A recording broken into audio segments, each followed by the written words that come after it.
This government meeting is brought to you by Eastworks and our local cable subscribers.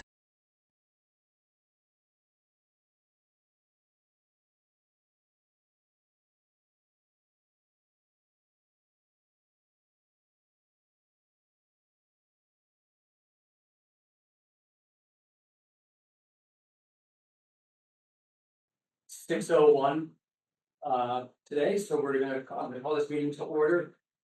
I assume everybody is here for the tic-tac-toe tournament? Yeah.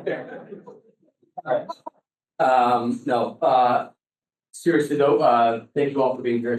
It's actually really heartening to see so many people sharing such an interest in the town and the happenings here. So as we work down through the agenda, I'll provide some instruction as to what can and cannot be said or what can happen during these different portions of the meeting. The first portion of the meeting is open time to the public. I'm just to make sure that we're clear. If anybody is here to speak to the solar project tonight, whether for or against, this is not the time for that. We want to make sure that those comments are part of the public hearing so that they are part of the official record for that public hearing. Okay. So without further ado, is anybody here want to have anything to bring up during the open time to the public tonight? Okay.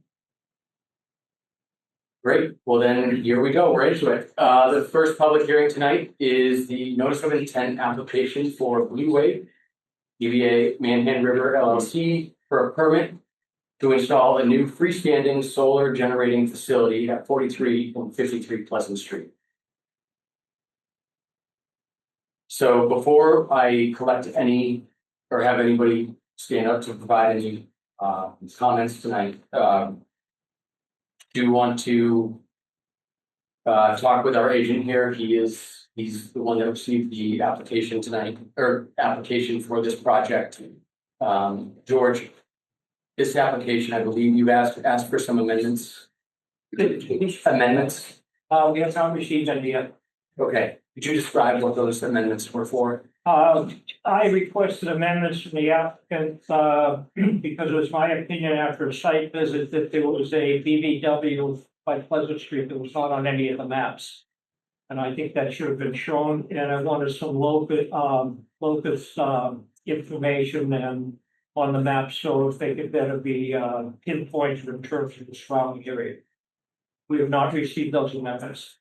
You've also referred, I have sent to the applicant the comments from DEP, and we have not had any response from the applicants. For the group, BVW stands for bordering vegetated wetland.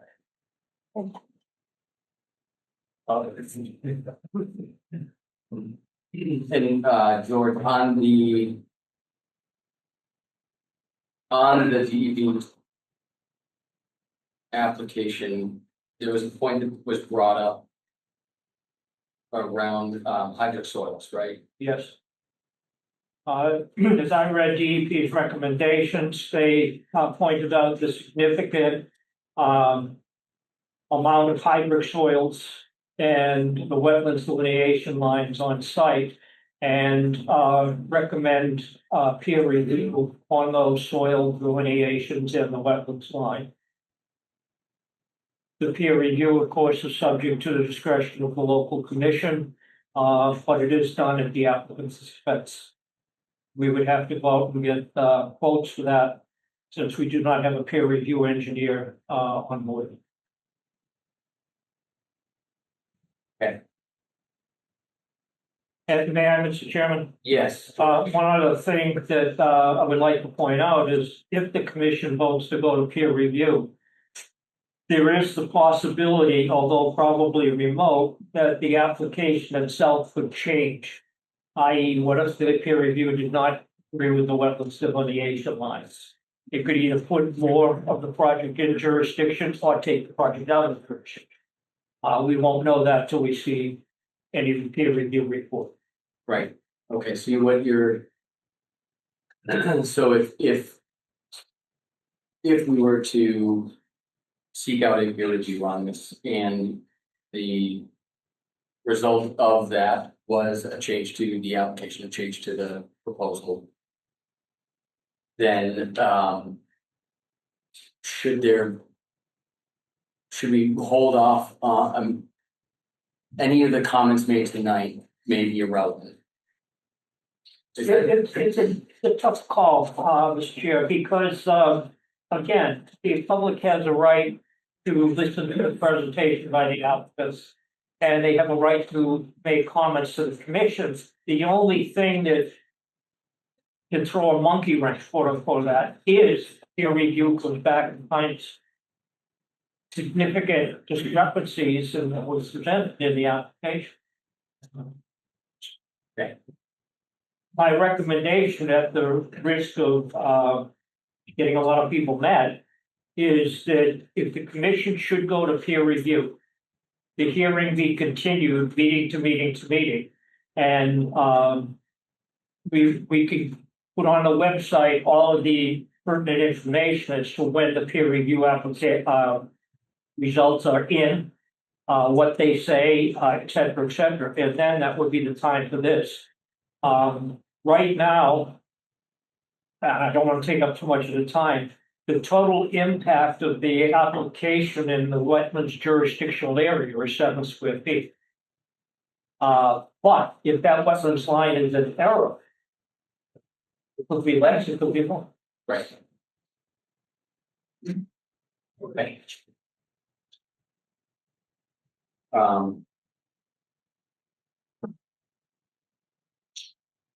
Excuse me, folks, I'm just getting over told here.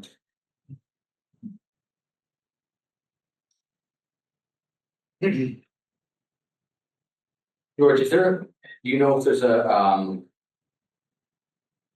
precedent in the town where something like that, obviously on solar, dealing like with their installation, but where their project has been had a peer review that is postponed? To the best of my knowledge, the Conservation Commission has not had a peer review done before. However, the planning board does it all the time. Right. And I am sure that when the application finally gets in front of the zoning board of appeals, they will. But again, it's important to bear in mind that the peer review, for instance, the Conservation Commission is looking at very different things. The peer review is the zoning board of appeals. Right.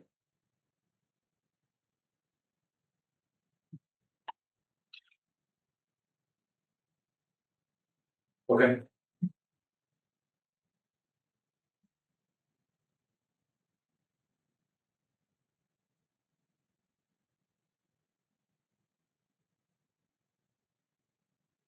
Yeah, does anybody else on the commission have any thoughts on that? Happy to share mine.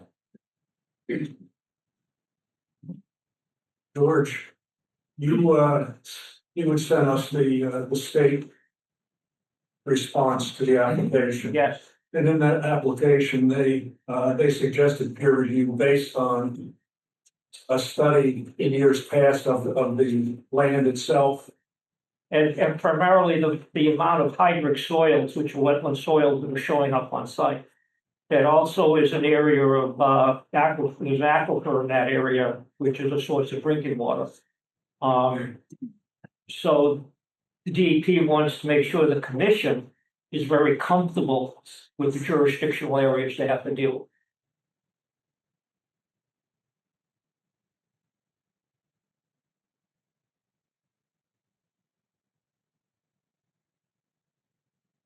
George, in your experience, do you know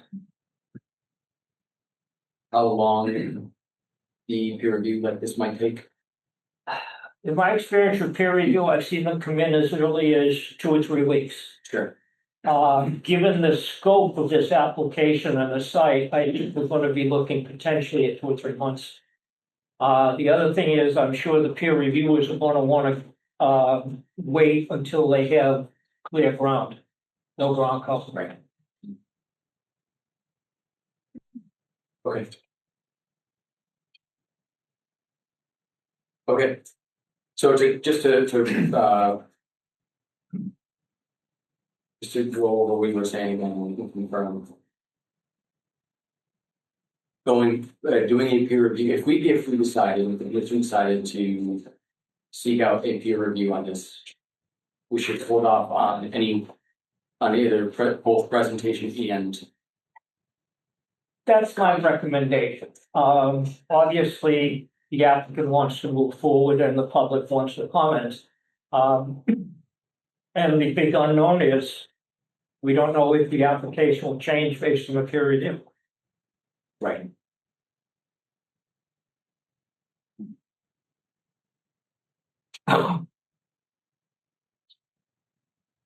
Commission oversight, I am thinking that there's a lot of, given the number of people here and the interest tonight. I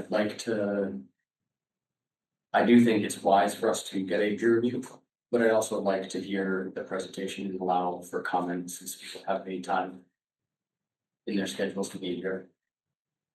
I agree. I think given the map showing how much lighter soils are on the land, we definitely need your review.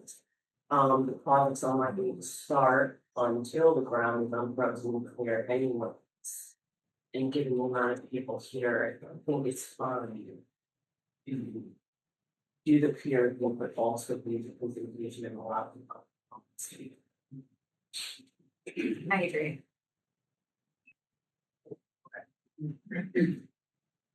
Well, then George, sorry, I'm just covering these questions tonight.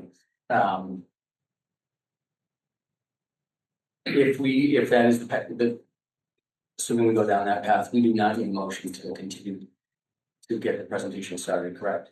Because that is part of the general public hearing. You'd need a motion in the hearing to request peer review.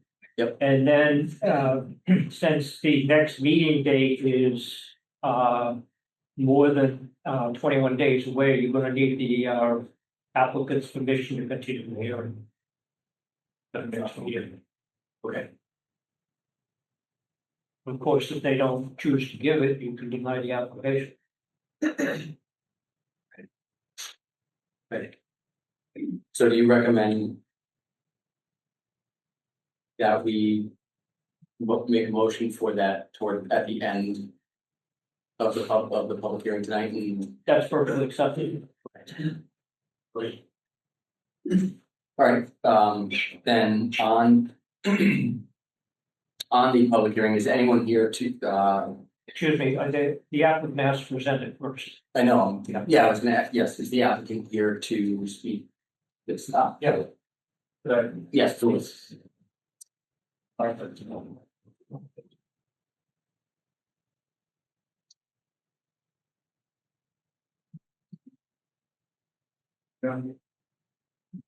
no idea what should check.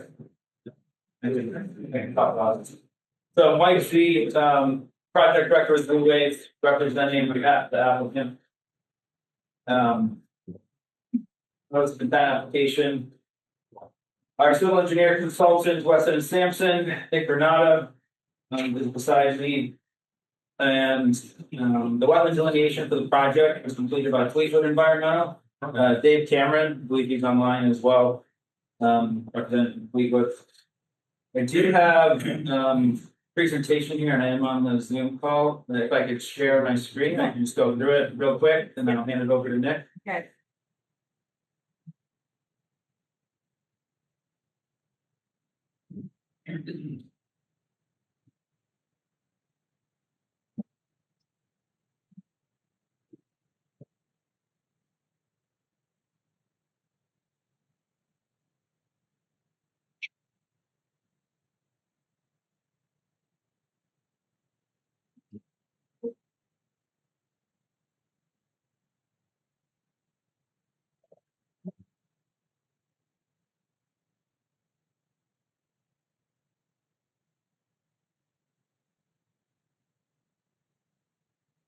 Okay, thank you. So Blue Wave, I'd like to start just over on Blue Wave and the project, and Nick will get into the details on the notice of intent application, wetland resource areas, why we're here this evening. Blue Wave is a Massachusetts-based company, been in business since 2010. And we've developed some of the first community solar projects in the state, as well as some of the first agrivoltaic projects in the state. This project that is being proposed with the Batista family is agrivoltaics or agricultural and photovoltaics. And what that means from a design standpoint is the project has wider spacing. The rows, panel rows, they're also elevated. And this reduces shading in the field, allows farming operations to continue, such as tractors, as example, to continue to grain at the end of array rows, do turnarounds, go between array rows, being able to maneuver and continue farming within an array. And from a operating standpoint, right, it's dual purpose. That's what we call it, dual use, where it's solar generation and farming co-located in the proposed array field. This project is located at 43 and 53 Pleasant Street. The collective parcel land is 129 acres. The zoning district, residential, rural, and in the water supply protection district zone as well. This is a little bit hard to see, but our proposed, this is Pleasant Street, if you can see the cursor. The proposed entrance is near the existing agricultural barns, shops that are there at 53 Pleasant, and connect to the existing farm road to go back to these array areas. The array areas are the rectangles, the long rectangles in the road you see here.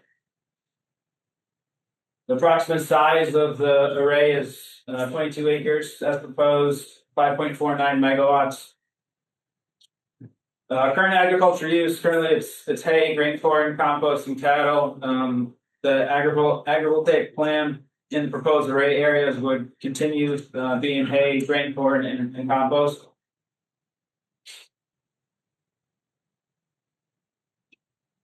I believe this was alluded to, but one of the next steps, so we're here for the notice of intent application with the commission here. The project will also need a site plan review and special permit, which will be applied for in the coming weeks. And that will be in front of the ZBA, as this project, as mentioned, is in the water supply overlay district. I have a lot outlined here, some highlights of the wetland and resource areas, which we'll be discussing today. And Nick, as well as a board, if helpful, but I'll hand it over to him to get into the details on specifically the notice of intent application, the wetland resource areas, and whatnot. So thank you for that. Thank you.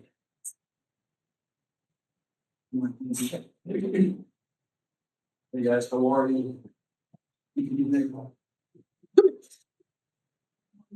Real quick, so it's over.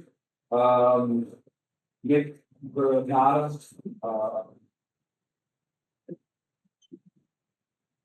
and so this is the main project area. Yeah, you want it? Yeah, yeah. And Nick, maybe I'll have you just move to that corner for the tour, maybe more folks can see the. Yeah, thank you. So let's go over this, and then I'm happy to answer any questions you guys have.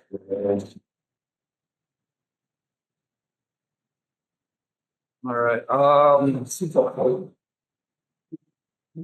so wetland areas are delineated here. The Anahan River is along your line on this side to the west. Your 200-foot area is delineated here in blue.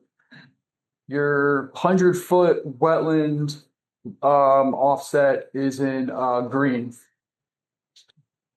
Okay. All right, so the proposed array, as we have here, only 3.5 acres are within the 200-foot. Yes. Yeah, your NHESP area too is grayed out right here. You guys can probably spot that. We have turtle habitats right here, hatched areas that you guys can probably see. It's not the right there. We're proposing perimeter controls for construction along the whole property edge. Our limit of work line is 22 acres. So controls is going to be along the whole edge of that.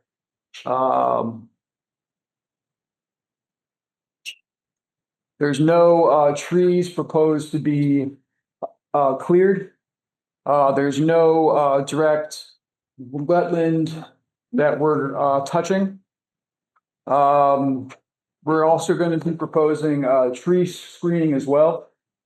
Tree screening is proposed along this edge here. If you're on Pleasant Street, there's a little hill that splits the whole cornfield. There's a house right there. There's going to be screening trees on that whole span. The gravel access road is going to spine up where the access road currently sits, and we're only going to be adding gravel in this small area here and here. Our pad areas are going to be out of the 100-foot wetland buffers, and approximately 10 square feet of post coverage is going to change in this area here. That's a pretty good overview of the project. I'm happy to answer any questions you guys have now or anything you guys need. Nikki. Real quick for that, also give Fleetwood Environmental a chance. Dave, if you want to comment anything on the wetland delineations, just in case there's anything to add before getting into the question. I don't think I have anything to add at this point, but if You're on mute, Dave. am I still muted? Can you hear me? Can't hear you, Dave. 1 minute, David. I think we have to turn the volume on the TV. Can you hear me now?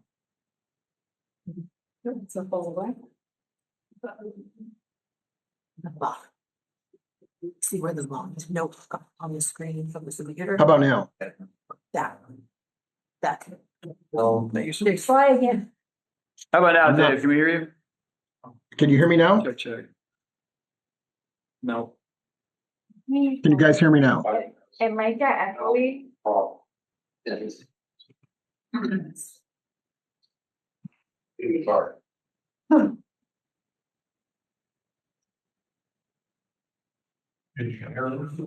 that's on option. David, do you want to try now? I'm not muted. Can you guys hear me? Yes. Yes?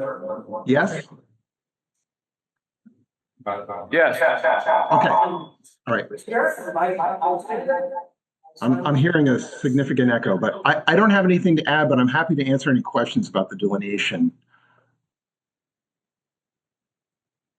Thank you, David.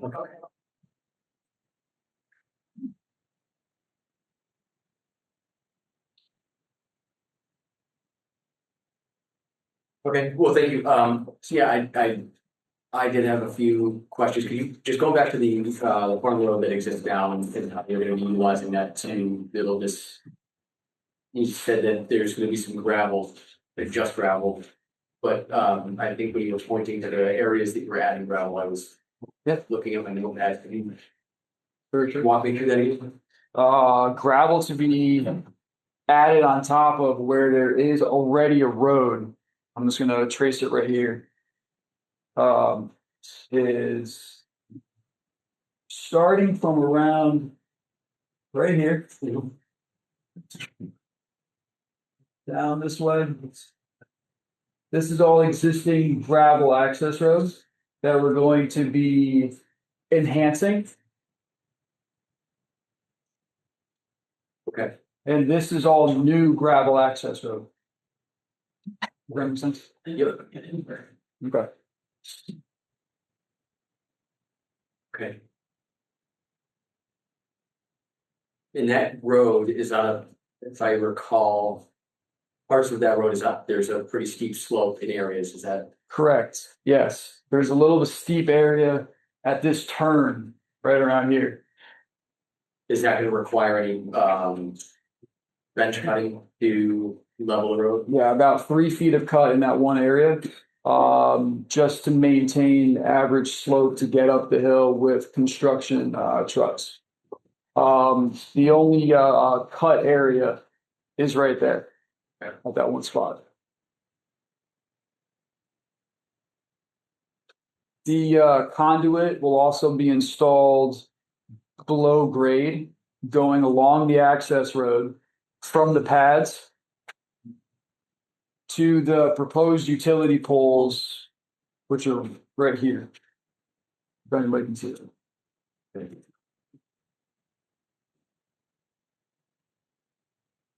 This map, can you point out where the battery stored? Yeah, of course. There are two gravel areas.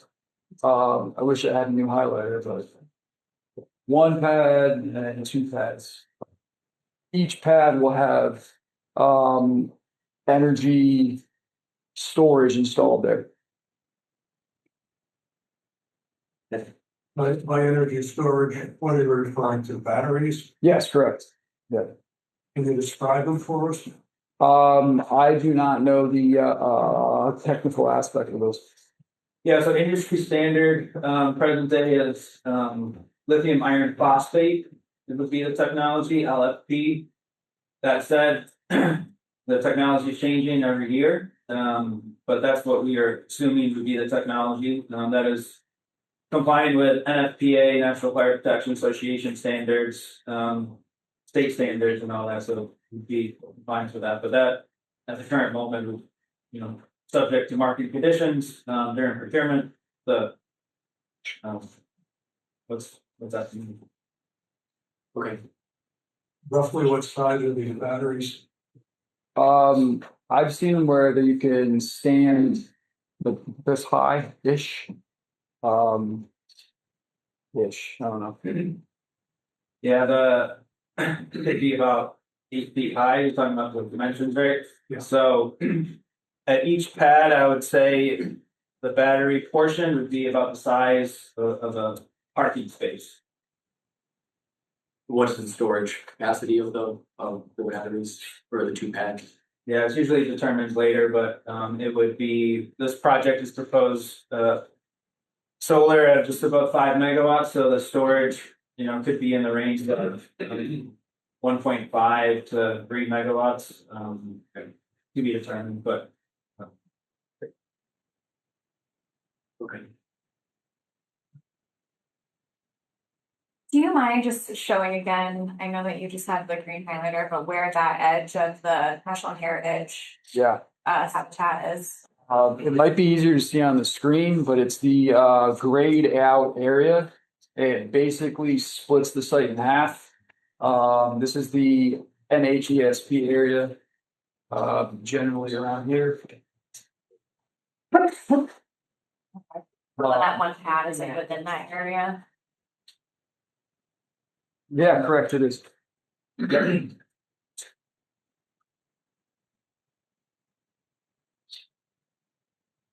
I'm having trouble visualizing where the arrays are going to be. Can you show us on the map where they would be?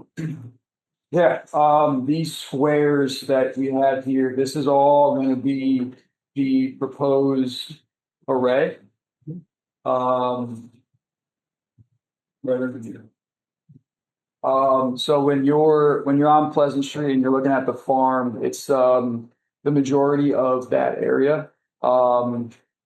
There's existing tree line to the north, Yep, the cornfield, if you're looking at their property, to the right-hand side of their property is where the access road is going to start from. There's a cornfield and a hay field that sort of scoops downwards.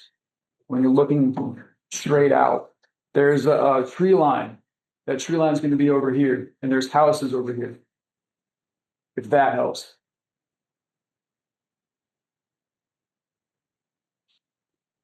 Excuse me, on the map, could you point out there's a little pond right on Pleasant Street in front of the barns? Is that oval? Okay, so there's the There. pond. Yes, correct.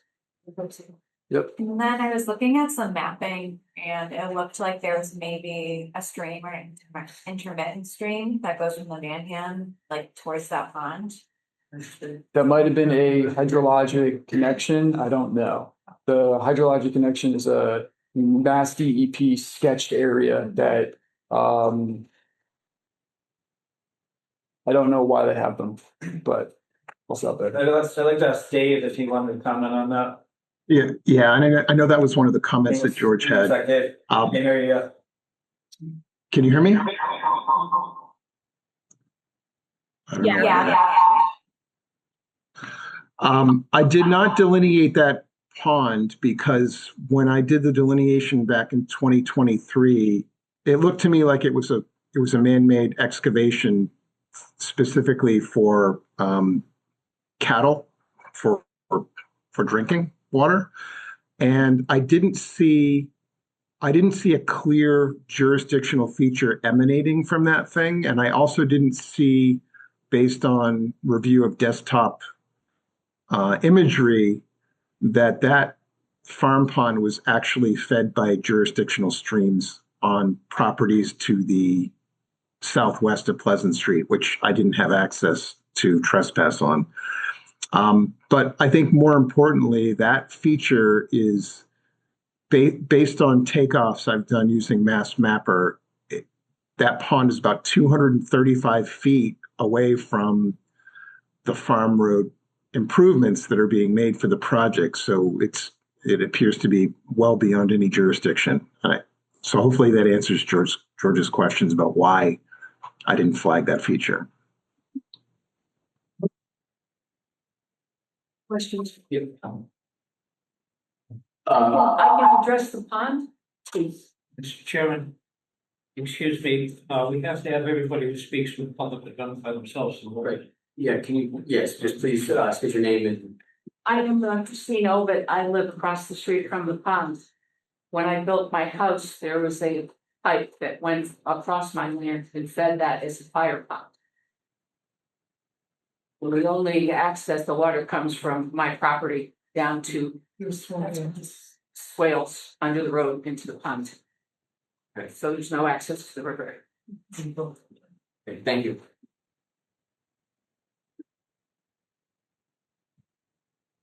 I had a question, one moment, please. I had a question on the panels themselves. So these are, how high off the ground are these?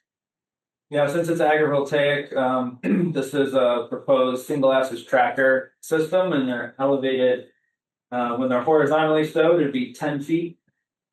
Okay. So they're going to be following the sun during the day. So when it's stowed right at the midday, it'll be even, facing the sun at its highest point, approximately 14 feet, and then the low edge would be approximately 6 feet. Okay. Going to track the sun and then do the same thing with the other side. And if there's how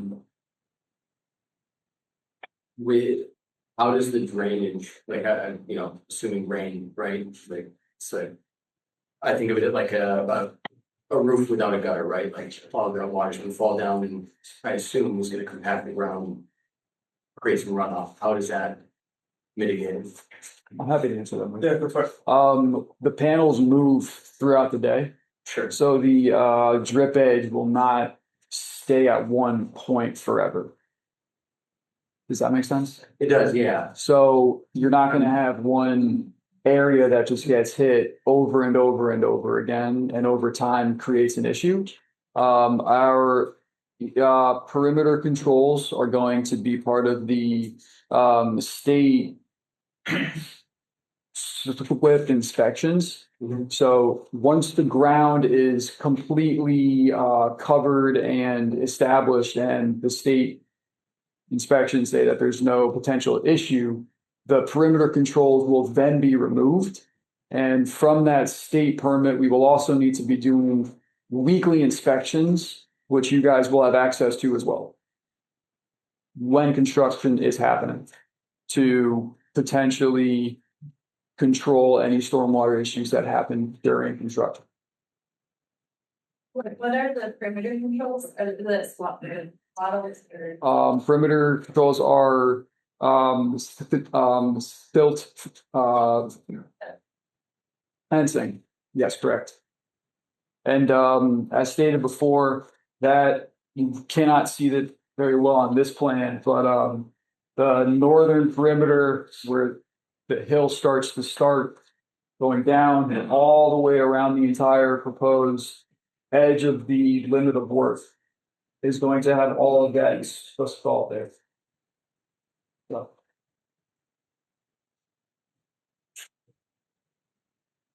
Yep, so you have to update your name for the Oh, record. I'm sorry, Sierra Palogi, Pleasant Street. I'm curious as to the size of I'm assuming they're gonna be buildings that have the batteries in them. What is the size of those buildings? I mean, if I'm looking to scale, it looks to me like they're like gonna be like 100 by 50. I mean, Yeah, are they stored indoors or are they outdoor? No buildings, they're not the outdoor, prefabricated units, so it's not in locals. And the pads that you are shown there are holding not just the proposed battery storage, but also the equipment for the solar, which is inverters, transformers and whatnot. Okay. So how big are the pads? The pads themselves? Yeah. Pads themselves are about 100 by 50, somewhere in there. Wow.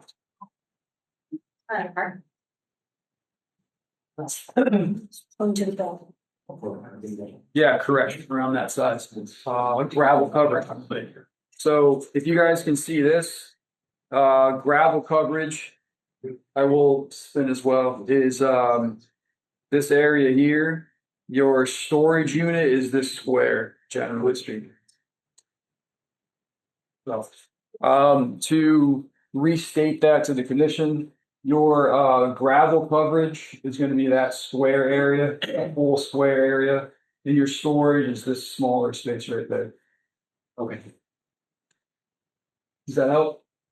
Yeah, thank you. And then I also would just like to point out that I know there's a lot of interest tonight, but the goal of this meeting tonight, right? Like we, as the Conservation Commission, we are focused on the wetlands and the aesthetics, those, anything beyond the wetlands, essentially is something that I think the zoning board or would be brought up in a zoning board meeting, not tonight. So just that folks we're all on the same page there. Well, I do have a concern about, they said that the areas that are hatched off are like turtle areas. Great. No. Well, These two where the areas. turtles are. These two spots right. Right, my concern is, I'm assuming that this project, if it goes as planned, will start in the spring. And that's when all the turtles move. This project is being currently reviewed by National Heritage, which will address those issues. Okay, so don't worry about the turtles. Well, not yet, we gotta. I like turtles, so. Yes. And that will be part of the commission's, be submitted to the commission. And they can't That's when they make, go and they lay their eggs and well, they can't make a decision until they get that report. Okay. Yes. that's what the peer review is, all that. No, No, yeah, George, can you just lay that out for everyone's? the peer review is strictly to evaluate the accuracy of the wetlands delineations and the type of soils. I see, okay. The National Heritage has jurisdiction over any endangered species habitat. Okay, and the applicant had to submit this to them. They have to review it and submit a report to the commission. They have not done that yet. They have, we just have not received the report, yet. They're not done, yeah. Right. So we cannot make a call on this until we receive that. I thought, are we talking about that's natural heritage thing? Yeah, please state your name. and- Yeah, close, 46 close. Thank you. It's my understanding back on December 15th, when we had that, there was a little meeting, one more. Reason that thing got continued is because the one thing was natural heritage endangered species. The other thing was DEP. Neither of those people that, neither of those who felt this had said about. And so I'm just wondering, why are we even talking about this if they haven't signed up? Why are we, that's a good question. No. There's still an application that has been filed, right, which we are looking at tonight, which we're talking about now. So we're getting, there's certainly more to talk about beyond than just those two reports that we will receive. Right. So, I mean, we why have, didn't we talk when- about it on the Zoom meeting back 3 weeks ago, but now we're talking about it. we didn't talk about it on the, I made the call to not, or I made the motion to not talk about it on the Zoom meeting Okay. because of the challenge that some folks had in connecting on Zoom and making sure that everybody had an opportunity to speak in person at the town hall. So, we had to kind of answer part of your question as to why are we talking about it when, per mass laws, when an application is filed, we have 21 days to have a public hearing on that. And so that was that December 15th meeting, since this was originally filed in early December. And that was continued, so we then have in-person meetings, which we couldn't make a quick change from the Zoom to in-person because you need 5 business days to legally change and post. So, I just got one more question. Is there gonna be public comment after this presentation? I know we're in the presentation phase here, but is there gonna be public comment after? yes. Okay.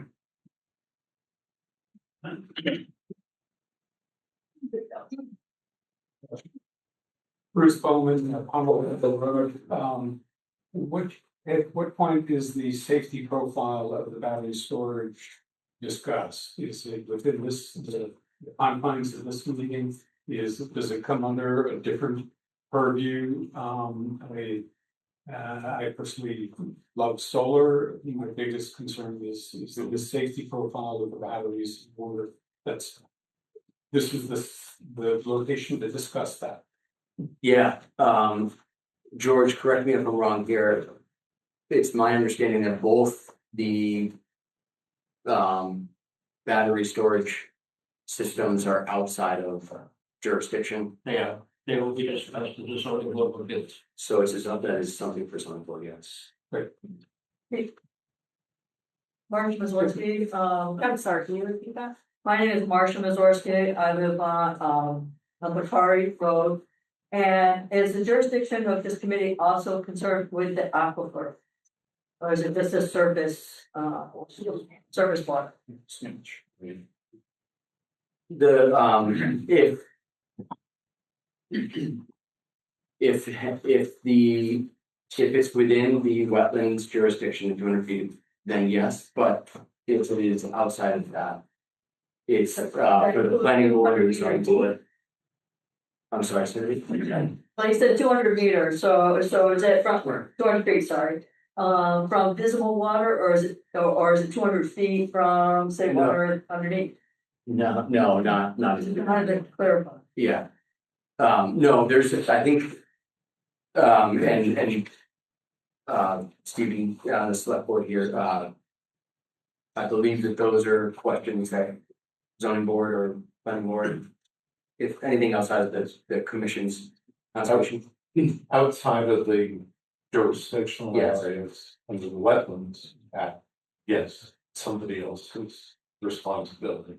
It might be planning board, usually, it might be zoning board of appeals, in this case. But for the, okay, for the sake of some of the folks here that are concerned with that, if they'll have an opportunity to speak to that at one of those, right? If I understood, the question was, how is the 200-foot riverfront zone established? And that's under state law, and that is under jurisdiction. But you previously heard about that. So that's part of the consideration. Right. Does that answer your?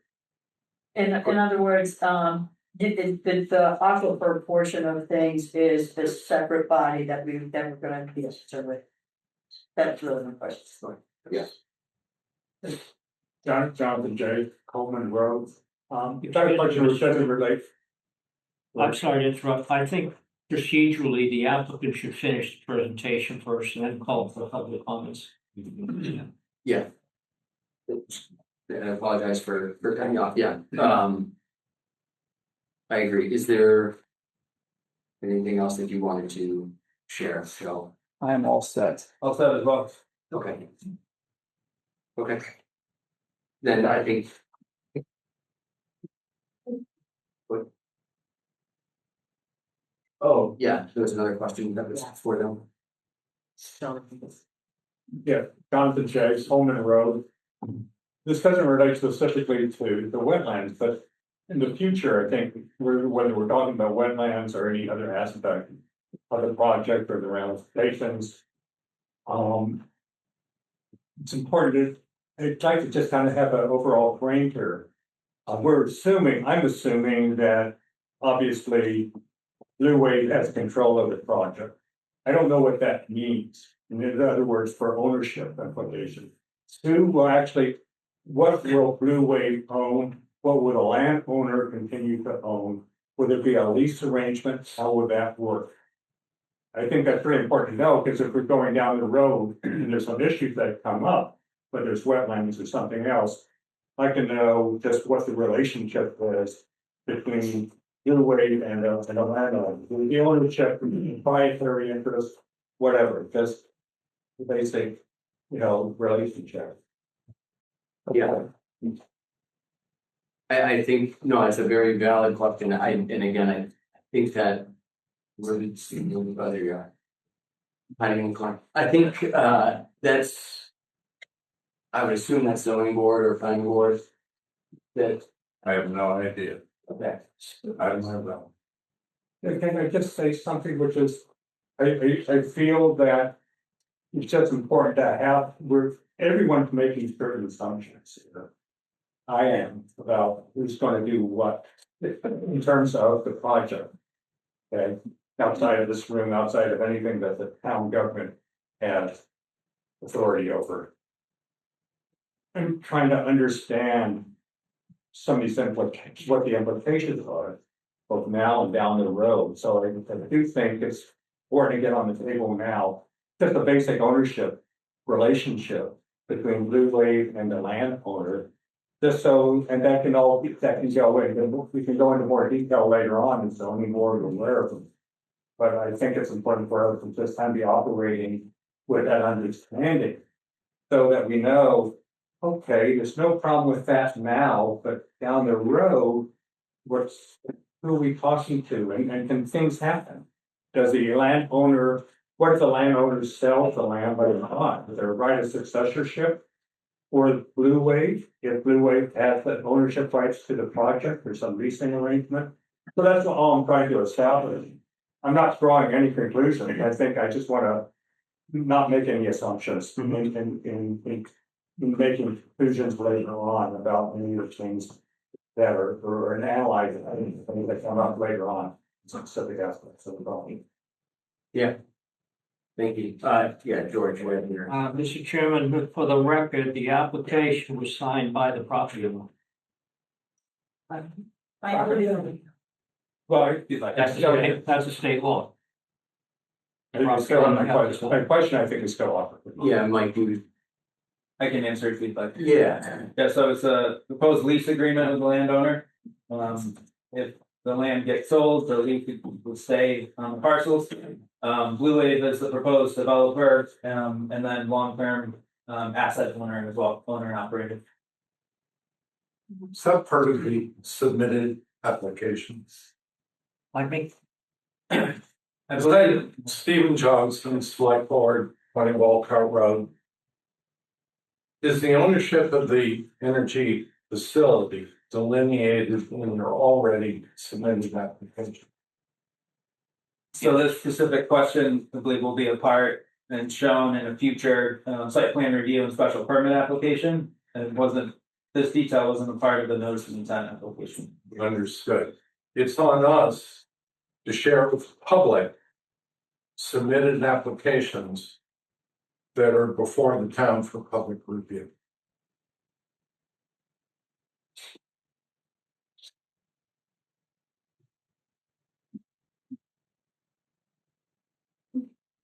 Thank you. Thanks for answering. That was a good question. It was John. Yeah. I have Um, a quick question. if yeah. that's okay. When George noted in the application that it's only 7 square feet of impact within the wetland area, can you just point out on the map? Yeah, where that's that is? the 200-foot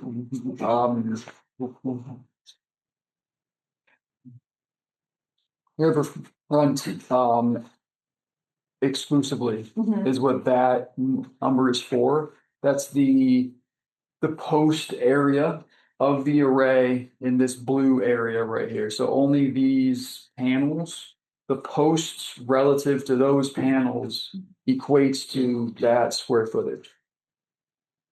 Less than 10 square feet, assuming each post is a couple inches in diameter.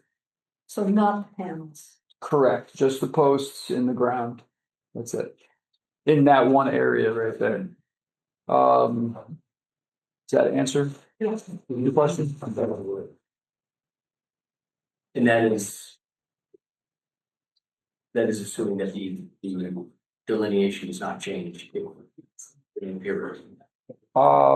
Yes, the riverfront area is relative to the Manhan River high water mark. Dave can confirm that. Yep, that's correct. I don't, and should the commission elect to retain a peer reviewer, I don't expect that boundary will change.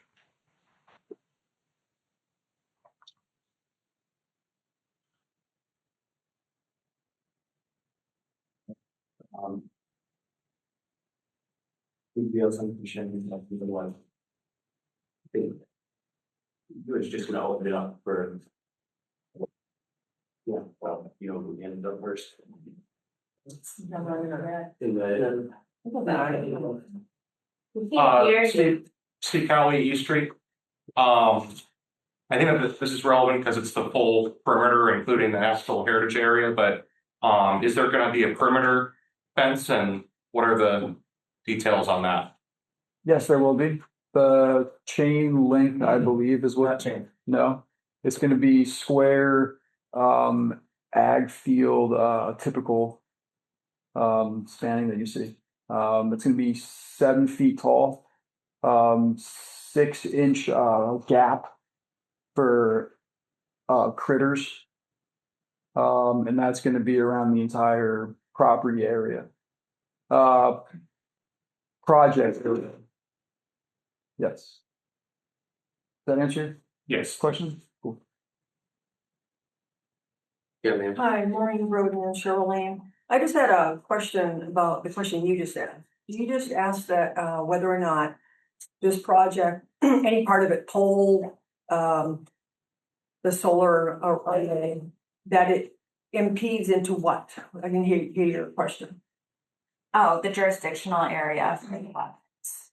Okay, so right now there are rules around how close to a wetland area you can get, and you were asking whether or not any part of this project impedes that wetland boundary, and the boundaries that are set are determined by state law So in order to do this project the way it's intended, you would have to approve something that is outside the guidelines that you're given in the law, right? And you have the authority to do that?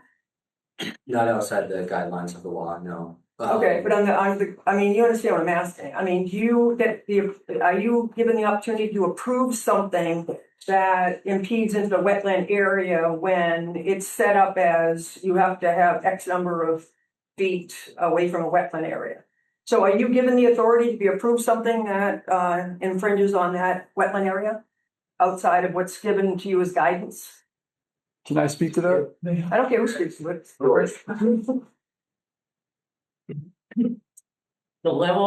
The jurisdictional area of the commission is established by state statute. And the commission has the legal authority to approve any activity within that area. What they have to do is evaluate the impacts of the activity on the values that the law says that they have to pay attention to, if you will. So anybody who wants to work within a wetlands jurisdictional area comes here. Okay. And so you do have the authority to be able to agree or disagree about their proposed area, which it sounds like infringes on what's established as wetland boundaries. They have the authority to approve that, yes. Okay. And there's in the statute as well as the state and local regulations, there are requirements the commission has to take into account when approving it. Okay. In other words, there are tests that the applicant is required legally to meet Okay. for the commission to say yes. Okay, thank you. Do you mind just restating your name for the record? Maureen, last name Groden, Groden. Thank you. And it looks like David raised his hand.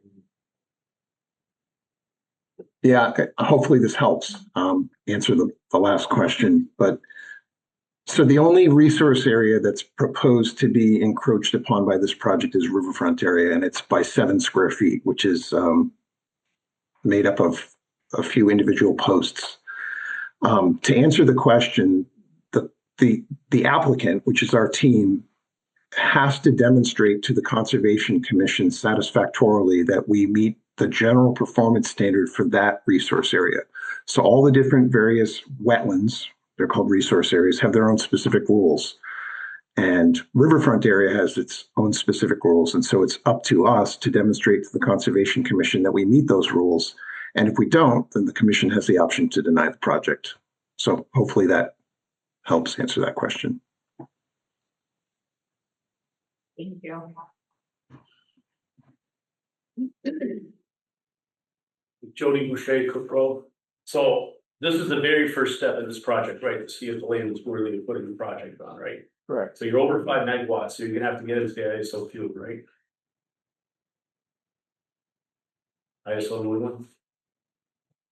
And then after that, you're gonna have to get through the hurdle with Eversource, because they're gonna have to study it too. Eversource approval has already been achieved on the project. Okay. What regulation are you referring to for the project size? ISO. ISO, Mike, can you say that? So can I answer the question? Yeah. So the project years ago filed interconnection application. We're on the tail end of the interconnection studies with the utility. We expect to get their final interconnection service agreement this year. And I believe it will, at that point, have checked all the boxes that need to with the utility. And if there was any ISO New England check with that, that will have been done as well.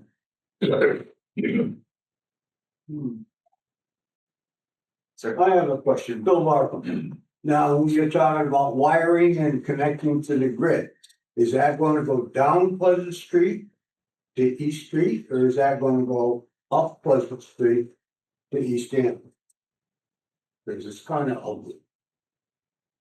That's a good question. I think that is question for I think either the zoning board or the planning board this is only focused on the wetlands. I know that's not an answer you want to hear tonight, but it's important to make sure that the right information is brought up at the proper meetings to make sure it's part of the correct development record. That would be part of the approval or denial of the permits to do this, the people that live there, something else. Yep, and yeah, so tonight we're talking just about the areas within the wetlands, the yeah, and once, you know, if That's they been get determined. past. Right, yeah, It's been determined, like, we just say, yes, down street or up the street. I'm just saying that this is. It's a good question, but nobody sitting on this side of the table here is going to be reviewing that or making a judgment on that. That's for the zoning board, yeah.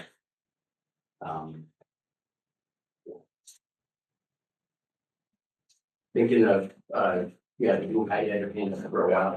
Are we in the presentations phase here, Phil? I'm just wondering. I don't. We're in the public state? Yes. Okay. That's Well, I've got something. Okay. This project is 43 and 53 Pleasant Street, is that correct? Correct. Could you state your name one more time? Yeah. Over 46. Thank you, Jim. Okay. It's 43 and 53 Pleasant Street. Am I right? There's 3 parcels of land that are that, correct? Two parcels of land. I believe there's supposed to be 3, but I could name the lots if you want, but. Okay. Okay. What I'm wondering here is, seems that there might be a bit of an issue on the notifications to abutters. Okay. Do you people know who you sent abutters notifications to? Yes, we do have a list of people that they were handed out to, certified two. I don't have those on me right now. Okay. Well, it appears to, it seems like there are a number of people who didn't get notified, let's put it that way. There were 300 feet from the property lines. Okay. 100 feet from the property lines. Any parcel that crosses that, they were spoken to. They had received documents. Okay, well, I guess I'll come right up and say. The abutters list that you worked out for those notifications was for 53 Pleasant Street, Okay. not 43 and 53. In my estimation, there's a minimum of 2, possibly 3, and as many as 5 people who didn't get notified. Okay. And I mean, I have the information. Okay. You want to see it? Yes, please. Okay. Yes. If we skip that, then that's our mistake, but. It was my.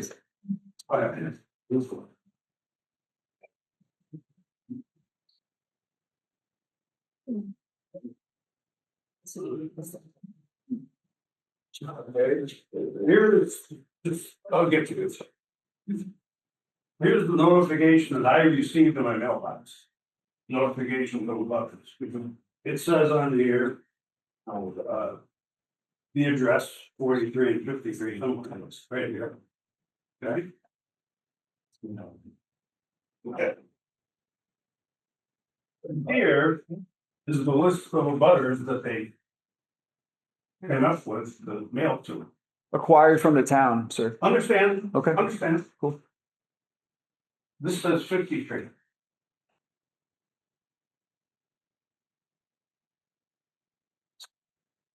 Yes, sir. Here's my notification. It says 43, 53. Here is the abutters list that you sent to these people based on 100 foot and 53 Pleasant Street. The application that we sent to the town might say 2 parcels or 3 parcels. Okay. The list that you have was from the town. I don't know if there was. This is who you sent to. Yeah, but my thing is that the town gave us that list. Our application might include the correct parcels is what I'm trying to say, so. Like, Okay. maybe there was some mistake at some point, but. Well, I don't know what mistake was made. I can tell you that it's improper. That's all I'm saying. Okay, that's it. There you go. So, I mean, Jeff, which addresses do not receive? let's see, 40, 42, 39. What, 37, 37, 39, and I believe 40. 40. Oh, yeah, I already said 40. 40 and 42, 37, 39, there's one more. But I don't know their number. They own a lot of property. So, I can't tell you where, I'm just wondering about this. Yeah. But, I mean, the point is, it's improper. Justice office says the only accident is free. And, yeah, it's pretty clear how it's going on. Yeah, okay. Yeah. I don't have it on there. Yeah. You For what is it worth? Officially do that. We'll reflect it for minutes. Thank you. And I'll keep it up to stage, day. I don't wanna speak out of turn here, but from what I see, everything that happened tonight didn't happen. You guys gotta present it all over again, after you advertise in the Gazette, notify the proper people. And that's back to square one, so. you see.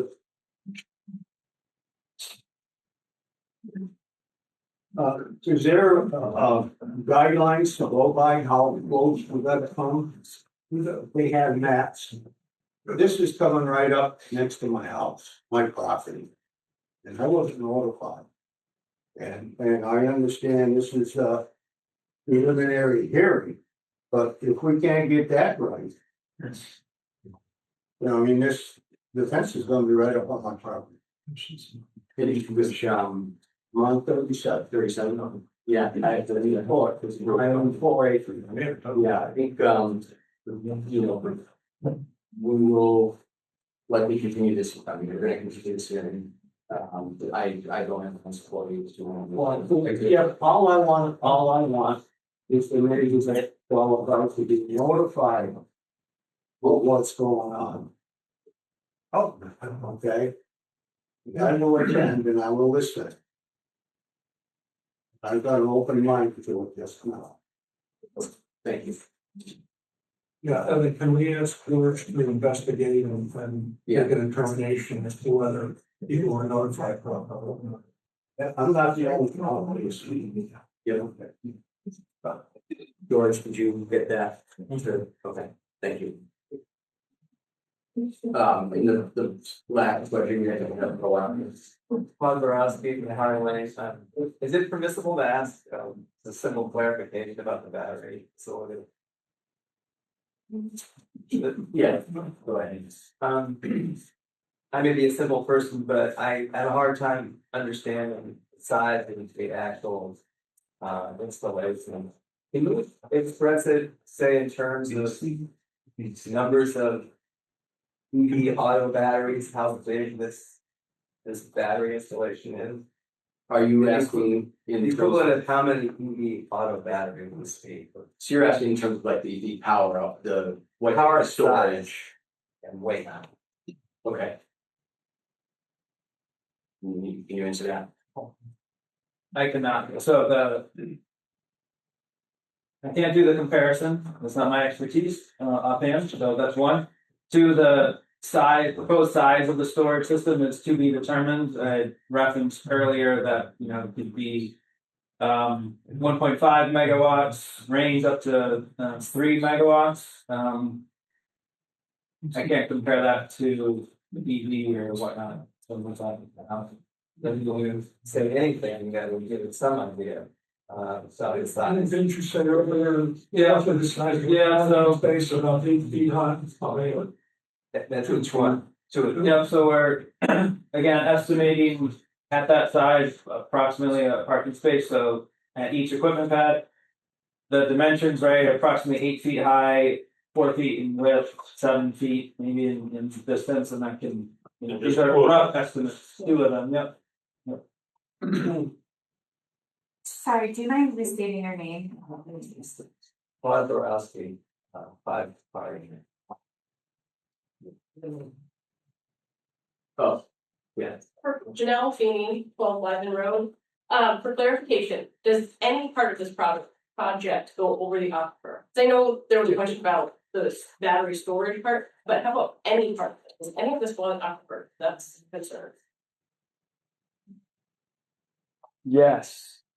Yes, it does. The water resource protection line is where my arm is located right now.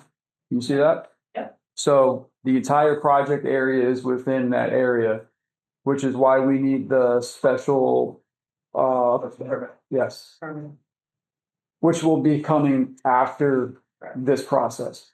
Is that the Barnes aquifer that you're showing, or is there an intersection between Barnes aquifer and? I don't know which aquifer it is. Don't know which one it is. I do not. Yeah. That's, yeah. I got one more question. yeah, there's a couple. That's okay. Folks in You front get of it. you, sorry. I know you have your hand up. Caitlin Rooks, 189 College Highway. Part of my concern is about the potential implications for the aquifer, should there be an incident, a fire. And I guess what I'm feeling is lacking as part of this plan, and I imagine maybe what some other people are thinking about is what the plans would be if there was an incident at this particular site as it relates to the wetlands and the aquifer. I wonder where that does come into the process because of the fact that it is so close to turtle habitat and to the aquifer and to the Manhattan River. There have been multiple fires at battery storage locations. And the implications of those fires are still being studied. The effects of the health on firefighters is still being studied. And we have a mutual aid agreement in Southampton that requires for us to collaborate with other towns and cities to be able to fight fires should there be an incident. And I guess maybe I'm concerned about where the training and the equipment and support comes into this process to make sure that they be able to adequately control a fire to the point where it doesn't have significant and potentially long-term implications on our water supply or the turtles that are hatching there or the firefighters who are unfortunately we've demonstrated that we don't have the strongest fire department in town, and it's run by a group of volunteers, and often we're seeking aid from other small towns who have not dealt with fires in battery storage stations. I'm curious about what the site specific plans would be to deal with these things, or where the training and support comes into this process to make sure that we're able to ultimately protect wetlands and protect the aquifer. Yeah, that's a good question, and so I guess it's a two-part answer, I guess, from what I understand here. So both these battery storage systems are outside of our jurisdiction, right? That being said, and so as part of this process, we will have waiting on the location of those or because they are outside of that with our jurisdiction. So that is, that is a zoning board. A lot of the questions you were asking are something that is relevant to the zoning board and that would follow. Should this proceed, right? But that being said, I do believe that, there is concern, right? Like anything going on the aquifer or over the aquifer needs to be looked at, right? First and scrutinized, right? Like I live in this town too, and I drink from that water too, and so is my 5-year-old son, right? So I think we would have the ability to recommend a decision or make a recommendation for the zoning board, but I believe that it is all part of the zoning board. And I am thinking about the properties within this area. I look at how many limitations there are to build infrastructure for water lines, for if say if there was an incident surrounding these sites, and I know what the cost of those things can be, and I also know what budgetary limitations our town has in implementing any major infrastructure changes. You know, as an example, Hamden Ponds is experiencing some pretty significant environmental concerns. And there was a presentation about septic around Hamden Ponds and it never went anywhere because of the cost. And so while like not directly under the purview of a Concom, like I do think that you have an important voice in protecting our natural resources. In fact, I think that's one of the main reasons Concom exists. It is. And so, you know, I think about the drinking water, I think about the safety, and also like I would love to hear more about what your fire extinguishing plans are, because I don't know where to find that information. Yeah. And that might come from you or. Yeah, George. I'd like to just clarify two things. One, the state law requires the Conservation Commission to take into account when they're making a decision the protection of groundwater aquifers, but they can only do it in the areas under their jurisdiction. In other words, the 200-foot buffer, the 200-foot riverfront area. I would strongly recommend that when the application is submitted to the final approval authority, which according to what I've learned from the chairman of the planning board will be the zoning board of appeals, that the citizens request a formal written review by the fire chief. Okay. And just on a personal note, I am a firefighter and I've been exposed to transformer issues. And I've seen fires or cars burning underwater that for fires that can't be put out, you know, I just. Only electric. Oh, yeah. Try and deal with electric vehicles. Yes, I see this as a gigantic electric vehicle. Thank you. Thank you. Yeah. Tammy Wilderness, 298 College Highway. A comment was made before that this was somewhat of a wasted meeting because we're not able to talk about the exact things that Kate just brought up. But it's not if after hearing all of this and our concerns that you actually get it approved to get a peer review so that when it does come forward to us again, you'll have all the information.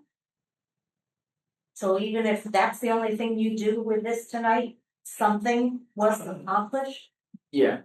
Yeah, no, thank you. That's a very, yeah, appreciate that. Yeah, no, I don't think this is a really good meeting by any stretch, right? There's a lot of really good questions being asked here. There's a lot of good conversation taking place. So, yes, by continuing with the meeting on public comment, it is now part of the public record as part of this public hearing. So, yeah, thank you. Yes. Amy, I at 140 Great Guard Road. My question is, and I apologize, I should know this, having lived here my whole life. What exactly is the process? Y'all you guys approve it and then it goes to the planning board? Like, what are our steps? I guess is my question to you. For this application. Yeah, George, please. Walk through the whole. It's basic.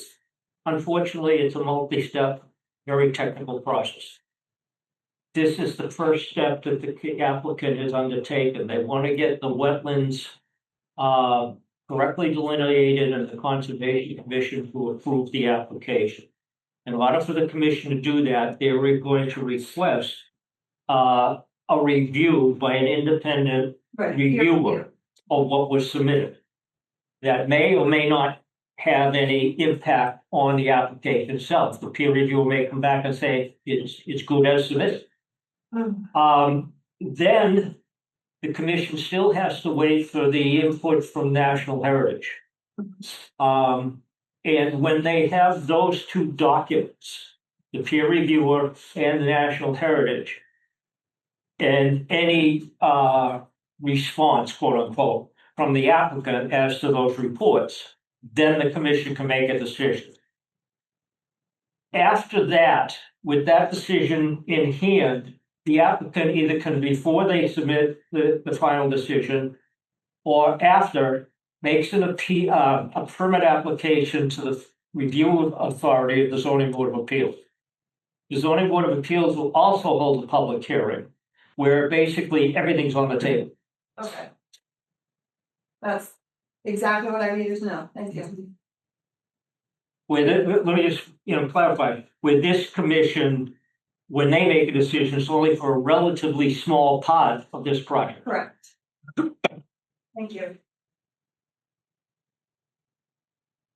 So if the National Heritage comes back and says you can't get that close to the turtle areas, you have to make revisions, then the company has to come back with revisions and then The company has to make a decision. Do they want to come back with revisions? I see. Okay, So it's in it's in their court then, okay. Okay. For whatever reason, they may decide this project's not going forward, or they may decide this is not a big deal. But they will make that decision after the report comes back. And can the Conservation Committee come back and say, I don't want you going beyond that blue line? We'll approve it, but you can't go beyond that blue line. They can say it only in the sense that you can't do it unless you come back here.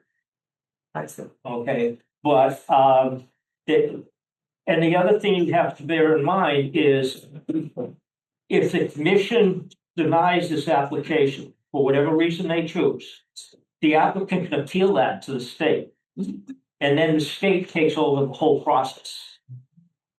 That's DEP. And if the DEP decision is appealed by somebody else, it goes to an administrative law judge.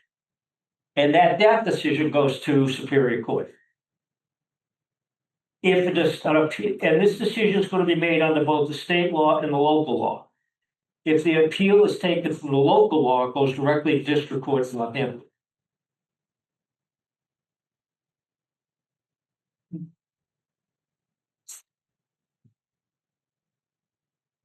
Yes, ma'am. Candace Gunn, Iowa Nikki, 94 Pleasant Street. I have heard concern over turtles, over the aquifer, and my thought when I first heard about this is, thank God Steve Bashista, who is over 80, might get some relief from being out in the hot summer sun making hay. Looking around, there aren't that many farmers in the room who have had that joy of making hay when it's 90+ degrees, because you gotta get it in and you need the money to pay the taxes.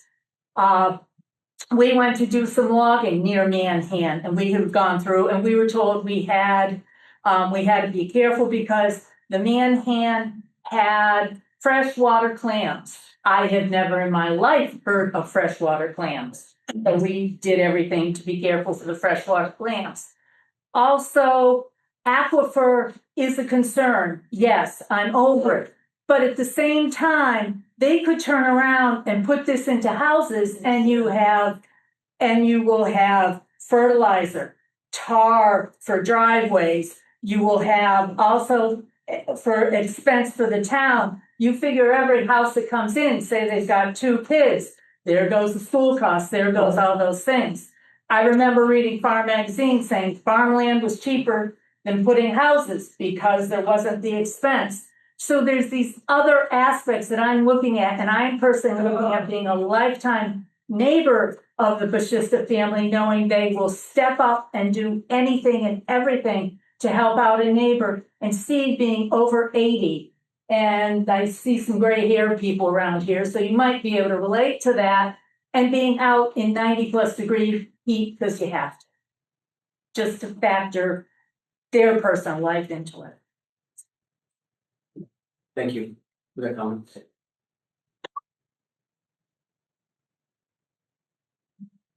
I saw another and. Hi, Jennifer Johnston, 96 East. I apologize, I just got out of work, so this may have already been addressed. We had noticed that there was a letter on the website about that the Conservation Commission or someone, maybe even from the town, had written when Westfield was considering this, saying that it was a bad idea. And, that letter, we went to look at it tonight and it wasn't on the website anymore that we could see. So I was wondering, if anybody's asked about that and if we could have access to that or again. And do you happen to know when that letter was dated? It was on, the select board part of the website. It's right on the left-hand side. It's still there? Yes, it was there as of this afternoon, it was there, because I had contacted my father, and I contacted him, he's from Westfield, and I'm a Southampton resident. He was from Westfield, so we've kind of already gone through this, so we've been bouncing ideas, and he found the letter, and I read through it just because many citizens of Southampton stepped up and went to the select board, asked the select board to write a letter to, help Westfield not have that come into because of the aquifer and all the other things that come along with it. So I wanted to read it just because I thought maybe it had come from the select board, so this. That was from the planning board. That was authored by, what's her name? Paul Demas Christoph. The head of the planning board, And the Yeah. chairman of the select board. No, that was in regards to the battery storage to Westfield. It wasn't in regard to this. Right, that's what she's. No, that's what I was saying. I was saying I was looking to see if it was a new one for this, but it was still the one for Westfield. That was in December of 24. Thank you. Can I make a comment on that? With the day from local city. So if the town went after Westfield not to have this, why wouldn't they do that themselves? Why would you? I think we will. I think right now, like he has said, this is conservation, it's one thing. I think when you get to the zoning board of appeals, that's where you're gonna get your answers because they're gonna request everything on this project. And that's where you're gonna get your support if that was something.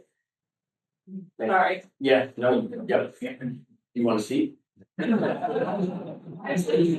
Westfield meetings and watched and done it, so I don't know. Thanks. Martin Zorski, 3 Bakari. And I'm wondering, I think that probably almost everybody is here because of the battery aspect of this. I love the idea of solar, considered putting it on my house, but I also wonder about batteries.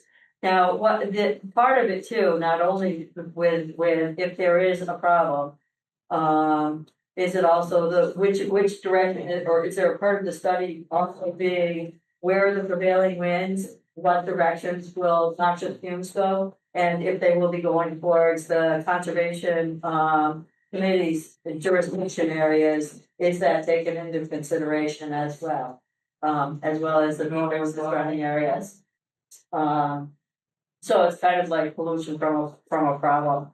And I don't know enough about this sort of things. Does it make sense to have more of these storage areas but much smaller, so that you're not looking at a fire, for example, that might burn for months, as opposed to something that would be because it's got limited source materials burn for smaller time.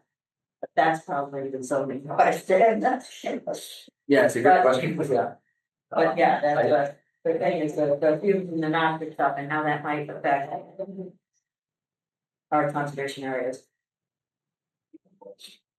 Yeah, I think you kind of answered it. It is a zoning board because they are, you look at the green line, like they're just outside, so. We have limited jurisdiction on that. So we pick up our own jurisdiction on that. Yes, Tammy Williams, 298 College Highway, for Blue Wave. Is the project like this, can you just do the solar panels without having the batteries there? And that way they're still benefiting? And they still are making a living? I will, Mike, yeah, please. Yeah, so the battery storage is recommended by the state for any solar projects. So that's one. It provides grid resiliency. During high peak demand, summertime as well as wintertime, instead of tapping into other resources, there can be energy release to the grid for this. So the state recommends it for projects. So that's why we are proposing it as part of this project. Yeah, so it has many benefits to help build a more resilient and renewable grid. So that's why we're proposing it. But it could be passed without it, without having that, and just having everything pulled in from the solar panels going back to some other place, then. I don't know. We've evaluated this as solar and storage as a project. So. Thank you for the question. Probably goes to zoning board too, but so battery storage, does that pull? Could you state your name? Darren Percho. Does the battery storage pull the power off the grid at night when it's cheaper? Do you sell it during the day, or does it pull it from the solar panels during the day at excess? That's an interesting question. I think, yeah, it's a zoning board question. So, is there a quick answer to that? So the solar will be generating during the day when it's sunny. They'll charge up the batteries. It could be released to the grid at nighttime when the solar is not creating energy. That's backwards. That's backwards from my. So the power goes out during the night and it's cheaper. Yeah, is that what you're saying? That's how they make more money. No, they pull it into the batteries. Typically, it's discharged during high peak demand period. So summertime, when everyone's using AC as an example, it could be released at nighttime. Yes, as an example, yes. But typically, that's typically what it is. Yes, during high demand of energy. I'm gonna say something about Maureen Road, very good, my name. I wanna say something about some things that have already been said. We're a right farm community. I totally support farming. I think most people in this room do support farming, and I think farmers also get tax breaks and so forth, but obviously they have they have a lot of things that come up. I also heard, oh, it's better than houses. I think the jurisdiction of this committee is to do the right thing. So if abutters weren't contacted, they should have been contacted so that they could be here. I think that I do care about freshwater mussels. I don't care if I've seen them before. I care about turtles. I care about the aquifer, and I care about the wetlands area. So for me, I think it's important for this committee to do the homework, and if the state makes recommendations, to follow them. I've been around town a long time, and I find out that, or I've experienced a lot of okaying variances all the time. And I just feel very strongly that if there are rules, you should follow them. And if there are recommendations, you should follow them. So that's my 2 cents. Yeah, thank you. No, there was a hand up in the back. Yeah. My question is the size of the solar farm. Oh, I'm sorry, Joanne Goodman, White Clover Road. Thank you. The size of the solar farm, is that going to be just for the bashistas, or is the plan with the batteries to store enough that they can actually sell it? What's the reason they get it? I mean, that's the. Yeah. Yeah, it's a good question. I think. Well, we're here tonight, just to remind folks, we're here tonight to really focus on the wetland impact. Right, there will be an opportunity to speak to some of the big, the questions around like the aesthetics or, the power consumption or the power fields. The power lines, right, like some of those questions that have come up tonight, there will be an opportunity to speak to that at the zoning board public hearing, which I think is the difference. And I'm not trying Promise I'm not trying to just push something off to somebody else, but it really is outside of our jurisdiction as a commission. Yes, ma'am. Eileen Moore, Pleasant Street. I don't know if this is your jurisdiction, but noise, glare, or mostly noise, glare from these panels, is that something you guys, no, okay. No. My second question is, when we originally spoke with some of the neighbors a while back, they talked about a 21-acre farm with a total of 30 acres. And now all of a sudden, certified letter that we got said 40 acres. So I guess I'm asking, wait, how many acres is this? Oh, Yeah, the project is approximately 22 acres where the solar array is, fenced in, it's approximately 40 acres. okay, so you had originally told us fenced in it was going to be 30, so that's why we were confused. Thank you. Michael Moyne, Pleasant Street. Does the Conservation Commission have any plans in order to get baseline soil and water samples from the Manhan River and Triple Brook? That's within your hands. It's a good question. It's in, yeah. Yeah. Yeah, good question. Almost the last one, Marcia Resource Big Devon Fire Lane. Do these get cleaned every now and again, the solar panels, if they get too cruddy? What is used for it, and does that go into the sensitive water areas? Like detergents or anything like that? Good question. Trying to make it into your jurisdiction. Well done. Can either one of you answer that? Panel cleaning I haven't seen before. So it's not part of this application, future site plan review special permit will include an example. And on fixture maintenance for a solar array, and that will have detail on. All operation maintenance and cleaning, I believe is also included in. I don't have the detail on. As far as frequency.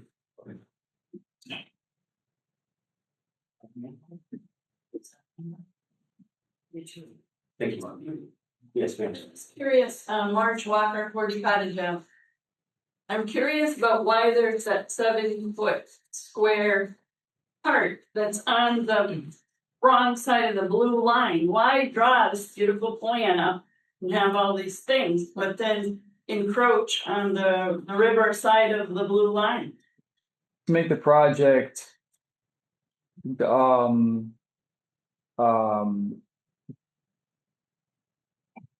feasible.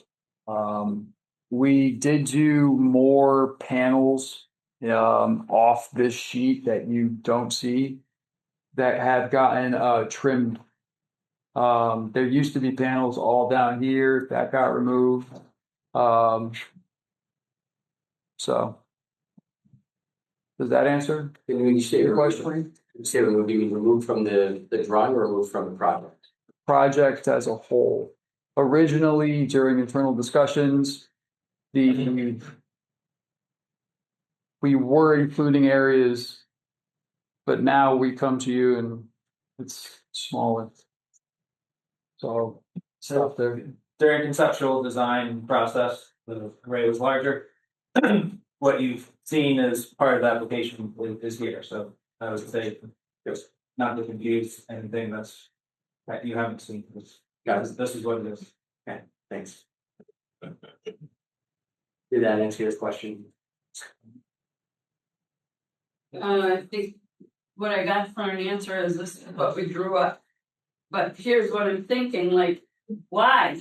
Because aren't you in essence giving the commission here a loophole to be able to say, no, we're not going along with this plan because you've got the 7-foot square thing on the water side of the That's fair. thing. That's a fair And question. then the opposite side of the coin is, doesn't that give you just complete veto without us continuing to have to drag all this out? Can I answer that as well? The corn area that's already there right now is within that whole span, that whole space, right? So we're just proposing our project on top of what's already there. It's not corn. I believe that it is corn. Your project is corn. No, there's cornfields already out there right now. I know, but what you're putting on top of it is not corn. Correct, yeah. We'll still be able to grow. We'll still be able to farm. Thank you for the question. Thank you. Yes, please. Sandy Adams, 40 Pleasant Street. Can you give us an idea, like how many thousands of panels that you have projected that are gonna be going up? Approximately 12,000, 12,000. I believe, somewhere in there. I don't have the exact count on me right now.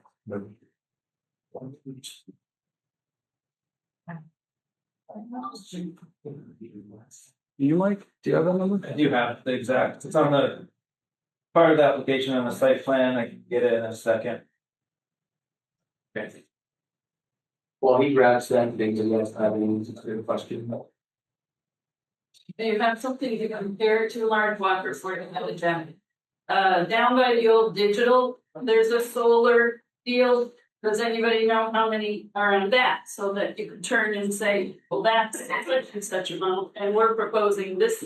Because even if they turn and give us a number right now, you know, that doesn't really help the regular person. Right, no, that's a good question, I think, that's a, you know, and I, because this is, we're focused tonight just on the wetlands, it's a good one for us on board, yeah. Okay, I remember. Yeah. Yeah. So, as proposed, 9,464 panels. Thank you. Richard Adams, 40 Pleasant Street. Can you tell me how the commission's gonna proceed with the problem with the abutters notification problem? Yeah, George is going to be looking at that and trying to figure out what happened. Yeah. But yes, we'll be looking into that. Thanks.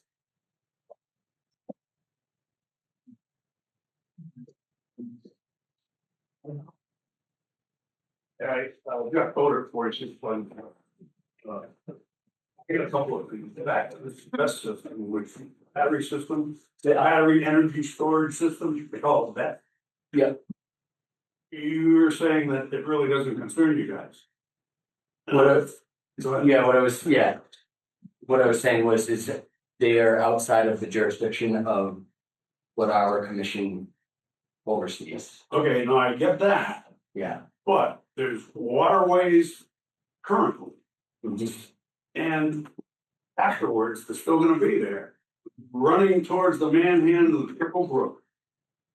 The battery storage systems are gonna be in the area where water is headed that way, you know, what it means. And I don't understand how that isn't your jurisdiction. I just don't understand. You guys have to protect, you know, groundwater, and you gotta protect water that's in streams and brooks.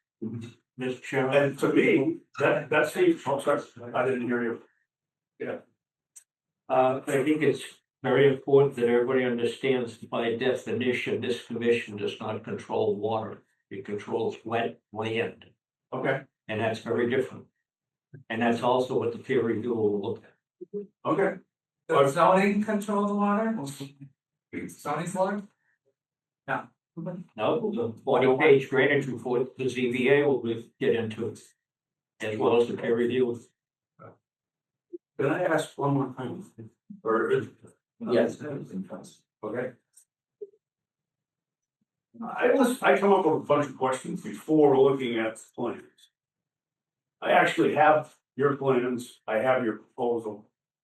And, the fact that, this is what I got. Little under 3.5 acres of your proposed area is in the 200-foot riverfront area. 6 acres is in the 100-foot wetland buffer. A little under 1/2 acre is in the 25-foot conservation area. Yes, that is in the report that we gave to the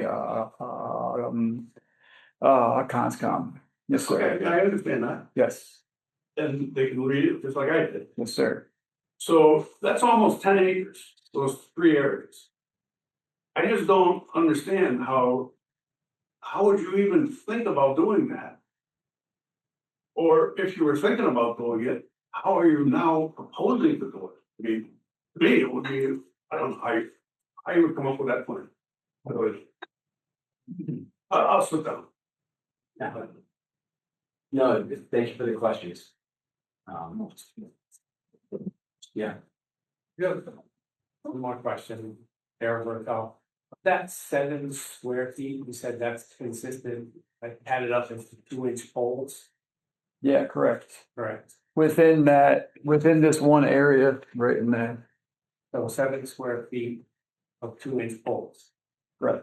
Okay, no, are you just saving the 2-inch poles and then have to take our anchor Yeah, underneath? approximately 3-inch diameter, and the count that we have is around 100 holes in that area to come up with that. So what's the anchor? 150 average poles based on the string count that we have. Okay, that's the whole part sticking up and just stay your anchor underneath. We don't know what I can't speak to what the structure is yet. Do we have that? No, we don't have that. That would just be the one moving the answer for pole, right? It could be.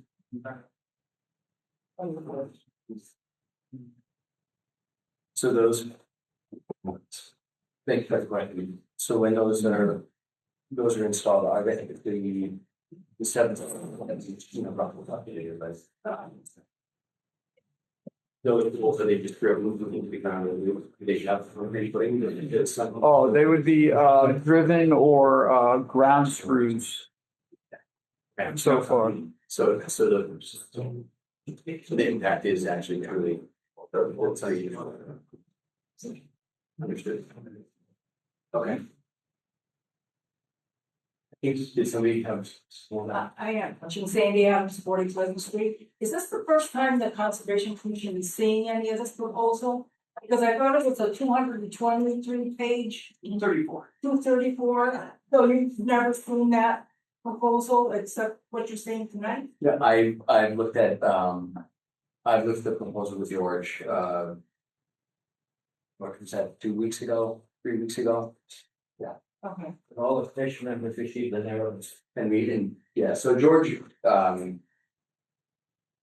is he's part-time in town, he's the Conservation Commission agent, so he's educated in all things wetlands. He receives all of the applications that come through the commission, reviews them and provides recommendations to us. Which then we have some public hearings where we hear any thoughts that folks have, hear from the person that is, or the company that is applying. And then we also weigh George's recommendation as part of our decision-making process. Just to kind of give you the whole picture of how the whole thing works. This is a good question. I'd like to add to that, has George experienced any of this in any other community or anything? As far as Blue Wave or any solar projects like this? I'd let Jordan get into that, but I'm sorry, I didn't hear the question. have you Yeah, have you had any experience with other sites like this going in? I've worked in communities that have as many solar panels as they have citizens. So yes. I worked in 6 different municipalities in the state, every one of them has solar farm panels within Wetlands jurisdiction.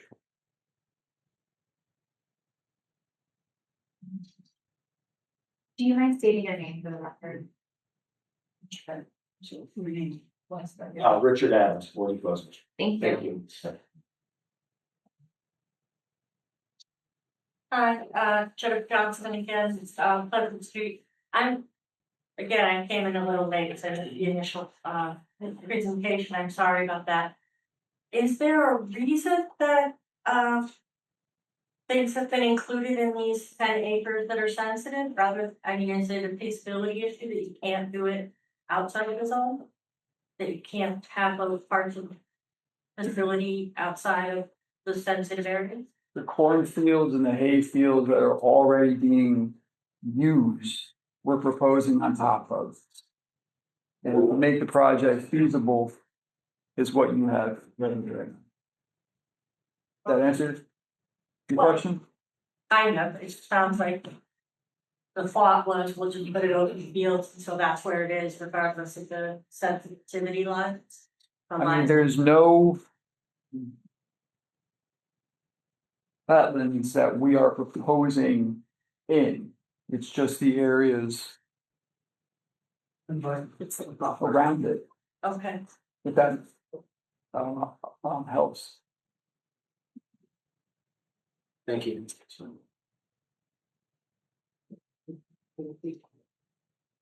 Anybody else have any questions? Yeah, Just to answer your question, just to say something to what you just said. I saw solar panels in a portion of the 100 foot buffer also, and it says so, you know, I don't. Oh, yes, correct, sir. We do have panels. In the wetlands. The wetlands themselves. Okay, you're in the 100 foot buffer, most people don't build in those. Okay, that's fair, sir.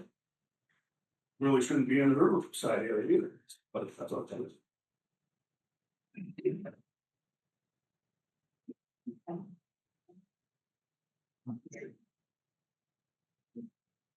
Anyone else have any questions or comments they want to bring up?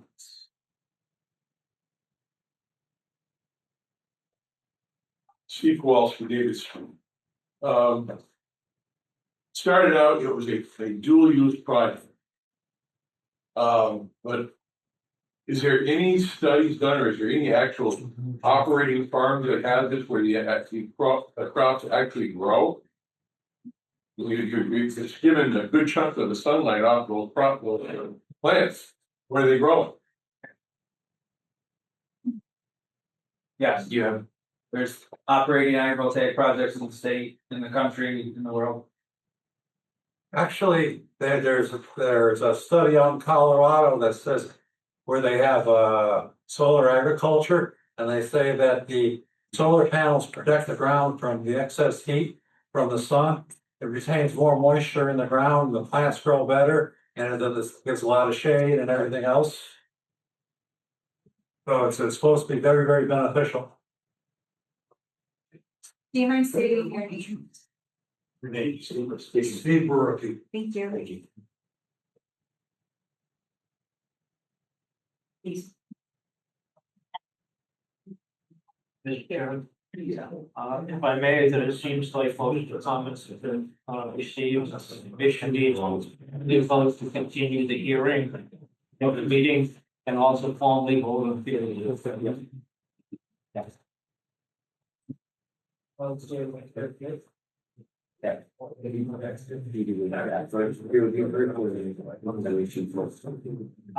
think this is one. Security first. Security first, by the hearing. Yeah. I close the review for this file. I'll second that. Thank you. Two reviewers recommended by the state department and find out the text. Yes. Thank you. All those in favor, yes, Aye. Brett, Aye. Kathleen, Aye. Nicole. Aye. Aye. So we will do a peer or seek out a peer review. Folks couldn't hear. And then it seems like we receive nobody has any comments, so I'd like to make a motion to continue this public hearing I'll second that motion. to the 2/2/26. the February 2nd, 2026. All those in favor, Hazel? Aye. Brad? Aye.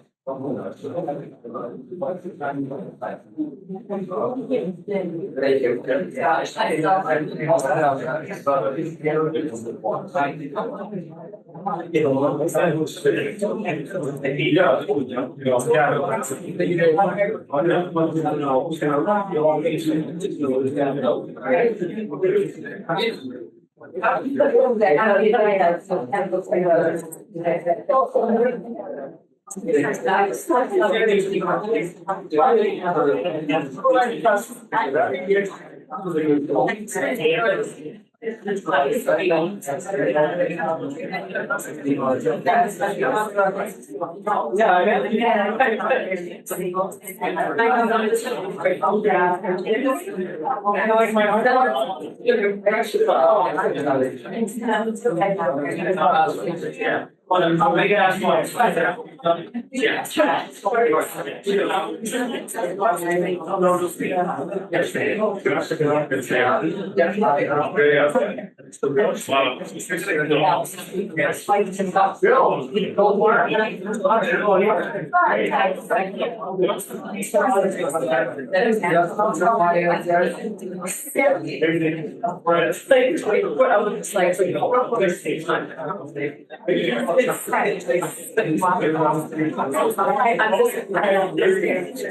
Right. I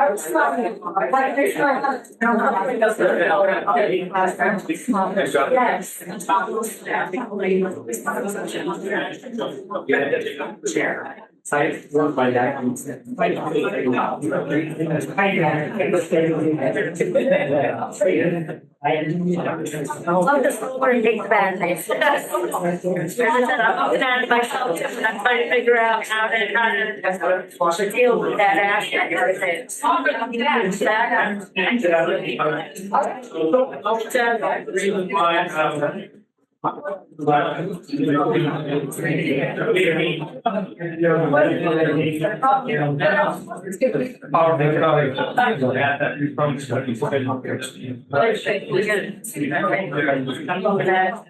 Thanks for my ideal area, it's not all bad. There's a lot of this.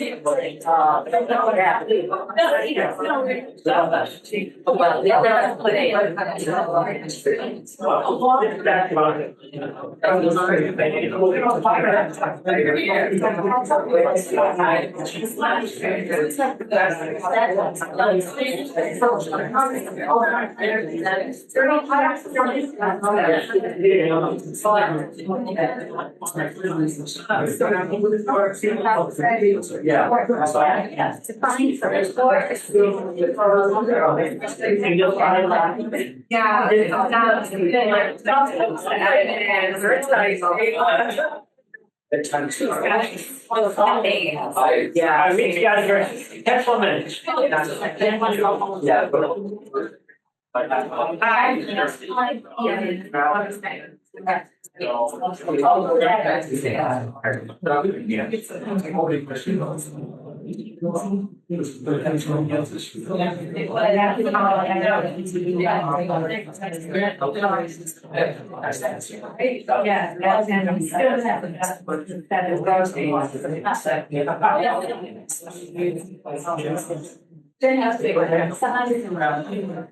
It's like, you know, now they are keep going. Yes, session.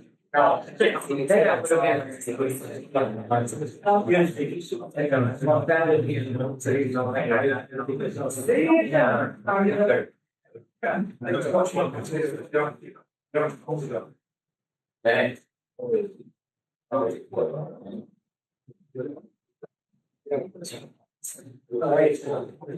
Well, thanks everybody for, you weren't here for that, for sticking around through that, so that was long. So that was it for public hearings tonight. We had a few other new items that we were talking, we have been talking through. One was, we were here for the pod and, for, the, for the supply of the candy. It's not a change. It's an approval, it's not a change. Let's tackle that. Okay, Yeah, so, you forwarded it's a request for approval yeah, for, I'm Cheryl Fletcher, this is my husband Bob. yes, And so it's not, I was concerned about the way it is on the agenda. It's not a review or a change to the API. The only thing that's before the board is an approval, a continuation of an approval that the board gave originally in 2017. We have a half an acre lot that is not tillable land, it's for historical purposes. It is an old foundation or a restaurant that was to be there. So the acreage we're talking about is behind Hackworth Industrial Security on College Highway. We own the land that goes all around it. So there is a small, not big, right behind the building, it used to be the foundation to a bar that's there. So it serves no purpose to us, it never has. And so we have since 2015 rented it. It was originally rented to Paul Trueheart. And he would use it for keeping some of his excess material there, because it's for proximity to where his business was run down the street. And now the business has changed hands and it is called Trueheart Paving. And it is owned by Josh Oriel and his wife. And so, because the town, when the farm was put under, when the farm was put under APR in the 80s, the town Conservation Commission contributed to the APR. So way before our time. So as a co-holder of the APR, when there is a special permit to be issued by APR, they need to know that you folks are not looking at it, that it has a negative impact to the farm. And so the FAQ page that I had forwarded to all of you, the very first question says, why are we being asked to sign this? And it is saying your city or town is a co-holder of the APR, and you need to make a determination whether or not this activity derogates from the farm. And so this has been an ongoing activity, and if you drive by, you will see Josh has podcasts and struts back there. But it has no impact to the farm at all. We no longer use that field that's back there because there's serious erosion back there that we're trying to remedy. And so it doesn't have any impact to the tillable soil. And so the permit is going before the APR committee this week. But you folks are being asked to comment, to approve whether or not you feel it will take away from the farm. Sure.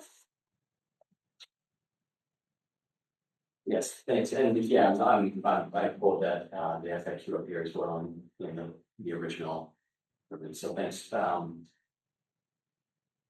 I was on the email thread, and I think there was just, I mean, I don't wanna speak for you, George, but confusion as to.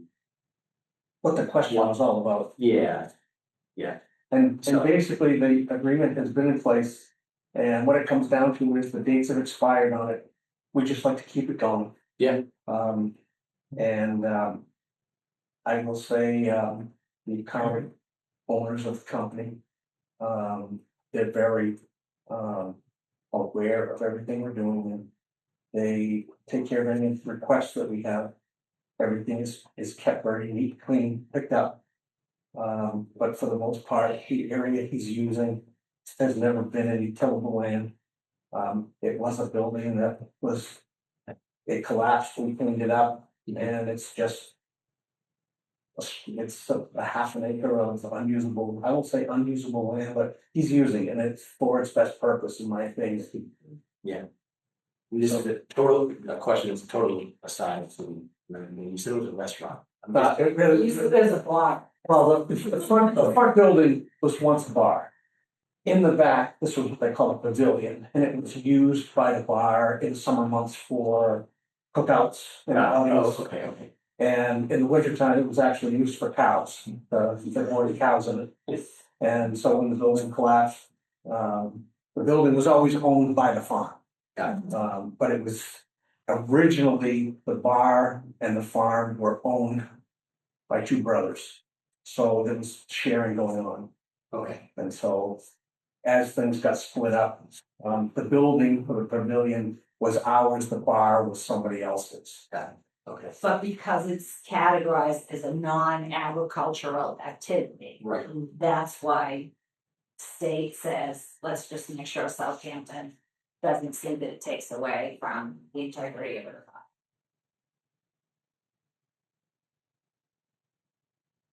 Okay, and so. And this is and I apologize, this is the first time one of these has come across my desk here.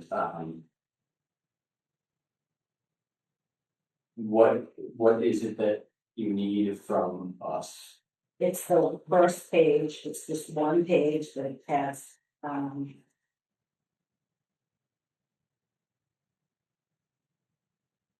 it's this page here, and all it says is, APR landowner requests to conduct the following activities on APR land. As further described, which you folks have, and it says by affixing a signature below, the municipality of Southampton hereby finds, blah, blah, blah. They are either approved or denied. And so when you look at the FAQ page, the question just says, when the department acquired the APR, you folks contributed money to help purchase the farm, which extends you the right. And it says, does it delegate from the farm? And that's the sole question before the board. Okay. I would say it does not take away from time based on what I hear. Yeah, same, especially if it's been kind of like that since at least 2015 and was already. Concom signed it in 2017. Right, so, you know. It was actually, and back in the early 2000s, and I doubt anybody on the board will remember, there was a tire dump on the farm. Tire dump was cleaned up, this entire parcel was used as a staging area. And it became, for several years, it was where everything took place in, from the cleanup to the restoration. And True Hearts at the time were doing some of the work for restoration, helping us out. So it was one of these things where they said, hey, if we could store material here, then that's kind of how it started. So. And the materials, gravel, stone. There's nothing in there. Salt. So. Mostly stone, sand, gravel, stuff that they would use for their day-to-day projects. And APR does, because we are an APR farm, and because we do have, most of you know, there's always a project going on, whether it's the drainage project or new building. APR is often on the farm. And because APR has every 2 or 3 years, they come to inspect to make sure that we're following all the guidelines. And they have always been well aware that this parcel is being used or leased to a small business. So it's not anything new, we just want to make sure that we're in compliance so that they can extend the time. Okay.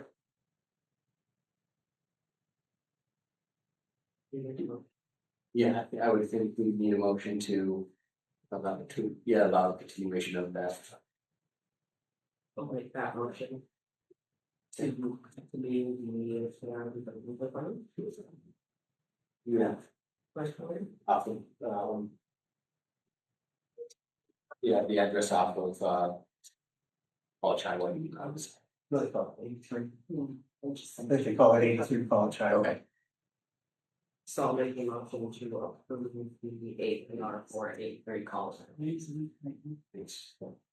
Thanks. Thank you. Okay. All those in favor, Hazel? Aye. Kathleen? Aye. Brad? Hi, Aye. Well, thanks very much. We have the form that needs to be signed. Yes, sorry about that. I just wanted to make sure it's those two. They should somebody getting checked up. On the lab that you said College Highway, but it does reference the book and page and everything, so. This is the one, do I give it to? Thank you. Thank you.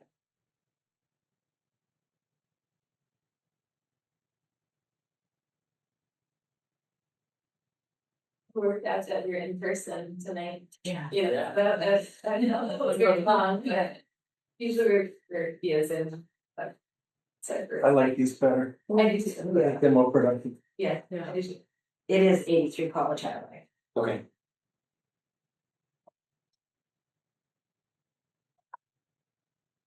And I can forward you a copy of the permit once APR signs it, just for your files if you want. yes.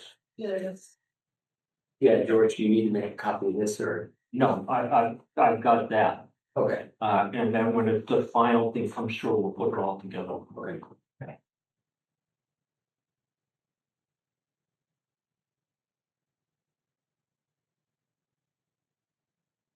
Thank you. Thank you. Yeah. Everything.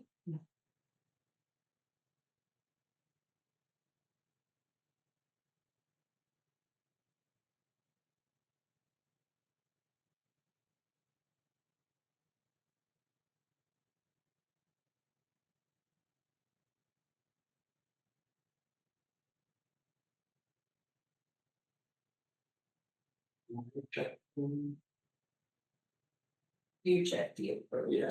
So this is just for you folks.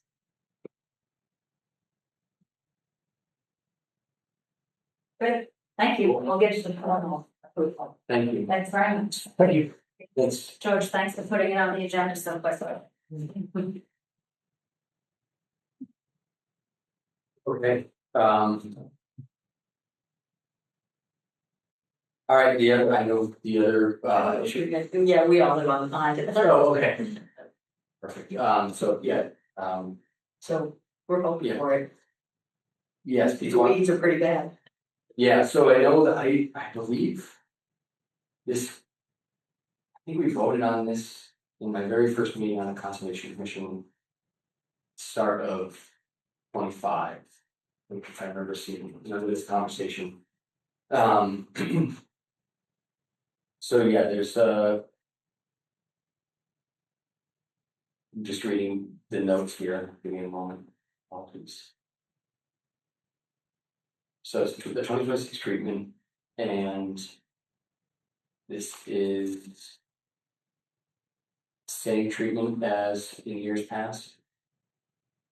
As far as the other people do. I guess, yeah, Last year, yeah. Yeah. Yeah. And this treatment, excuse me, this treatment is for the weeds. And to knock back the weeds, right, so that the where the So that the pond doesn't become swamp. yeah.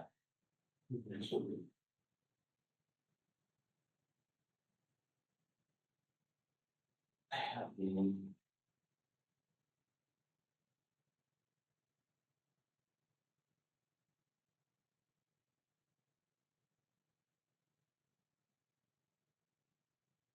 George, did you have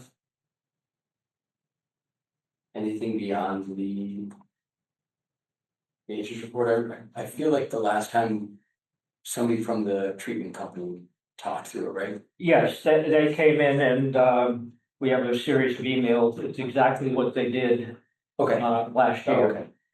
So technically, the only thing the commission has to do is authorize the treatment again. Okay. Yeah, I remember the conversation. It was the chemical that they were using is safe. What's that? I don't think so. It was I could dig deep into my head. But I remember asking, and I think it's what other states and EPA has recommended in the past. I'm remembering correctly. Okay.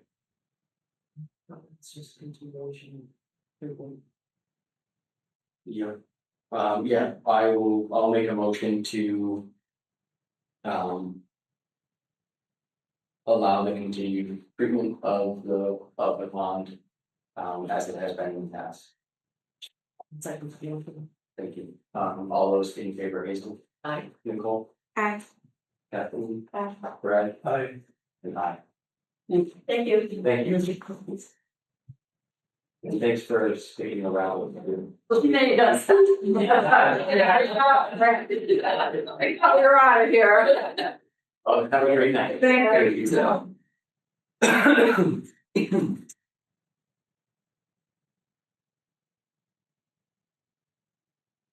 Okay.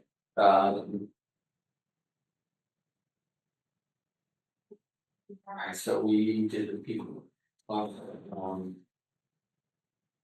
the draft, the draft CR for four properties, George. I know you sent this, you had questions as to whether or not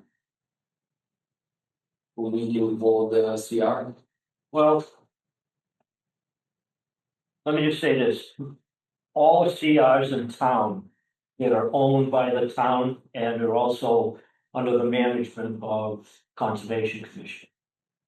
And I know Nicole and I have discussed this before, technically under the state regs, you can't do that. You, in other words, the town can be the owner, but a subset of the town, which the Conservation Commission is, cannot be the holder of the CR. You can't monitor yourself essentially. Yeah. But then in this case, we own and Kestrel holds the CR. I thought, the request was for the Concom to have the whole CR.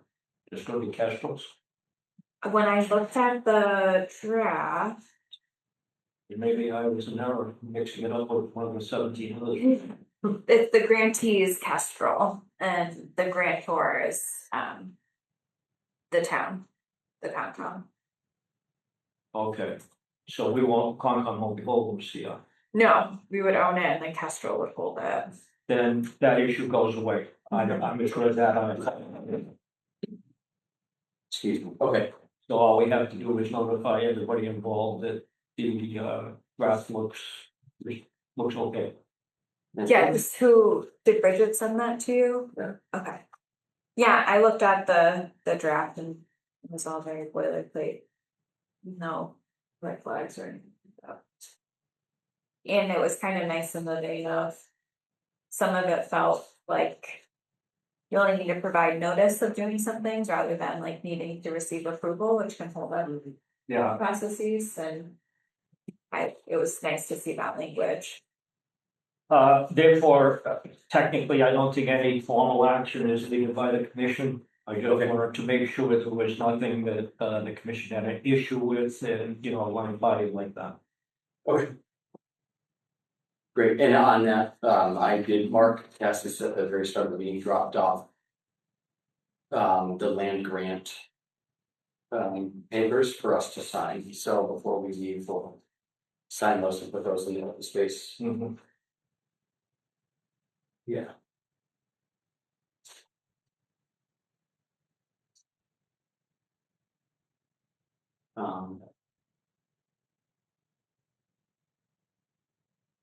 And then the other, you have the annual report.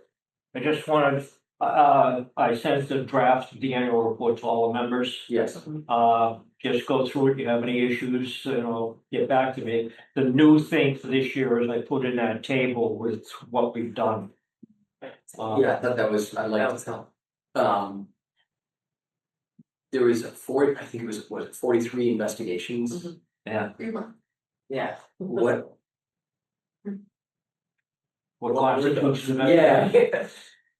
For instance, every building permit now that is submitted to the town, okay, I get to review it. Okay. All right, and if one shows up, like, I'll give you an example, we got one on 17 Maple Street, which is right up the street here.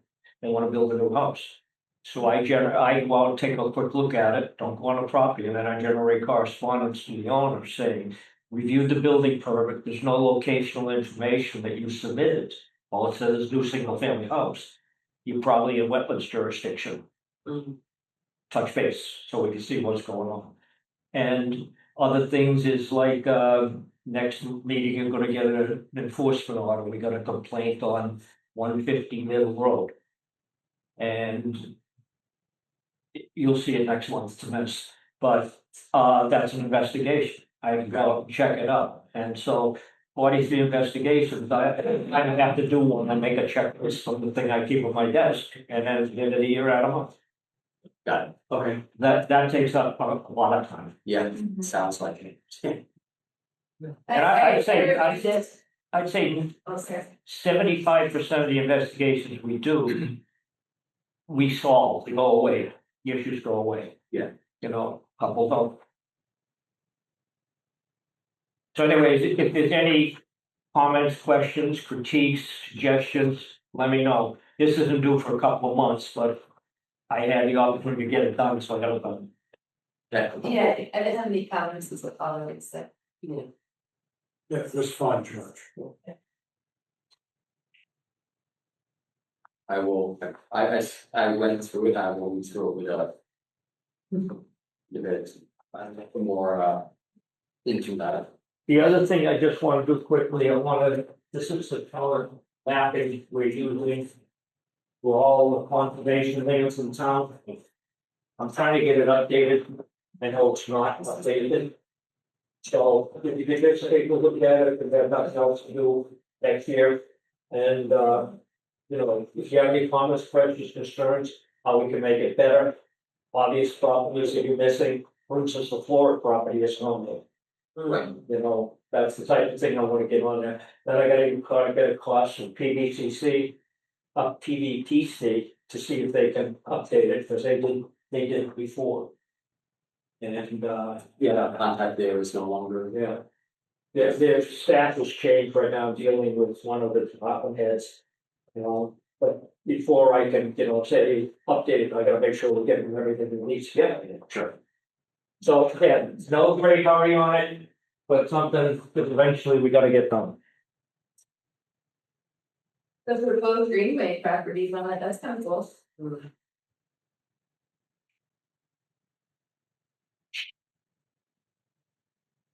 There's the barns on the bird. They're both doing the name of the aquifer earlier. Yeah. Oh, no, I don't know.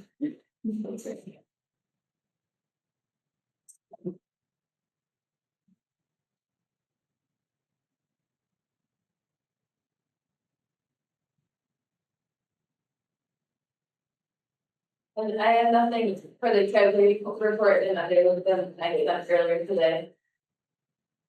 Yeah. I didn't have a chance to look at that. Yeah, so all I have to say about that is, if I also put in there like the account descriptions, we have all the accounts, if anyone wants to review that, sort of say. Okay, I noticed, you know, this account description can be used for invasive control, so. Should we be looking for projects this year? We have a good amount of money in that, you know, so as you're like blocking properties and. Things like that, if anyone wants to kind of review that, and then Lord and I, we're still scratching our heads about. Why there's a wetland account and there's two other accounts. There are total 3 accounts, but one is all revenue, the other one's all expenses. And we're still like wondering, I don't know. I'm trying to get an answer why they were two since I've been here. Yeah, so. But I was assigned to George and he said, you know, some things are, you know, straightforward, obviously, conservation agent manages a very straightforward account. Gazette is straightforward, we usually just use things our general fund for that. But, you know, when, let's say Tilden is coming to us for monies, you know. That's where we can talk. To identify what's the best account for certain things. So, thanks. If anyone has questions about that, send it to me or comments. Fine. Thank you. But it now reflects the changes that were made since that December 6th meeting, which is great. So like there's actual money in the 18 pages. So that's that feels good. I guess that is my treasury report. Okay. George doesn't have to work for free. Yeah, exactly. Okay. Nicole, I know you sent the minutes, Yeah, it's okay. which, no need to apologize, it looked, I mean, it was a pretty quick meeting. Yeah. 37 minutes total. Yeah, they looked good to me. So I'll make a motion to accept the meetings from the 12. Meeting. Yeah. Did somebody second that? Yeah. Oh, okay, sorry. All right, all those in favor? Aye. Right, and I.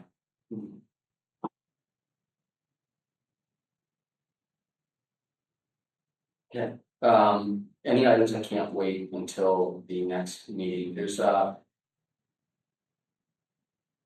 just a couple of things that I had, that I've been talking to Mark Assis, an offer has not been made yet, on the Glendale Road property. The town administrator is concerned that if we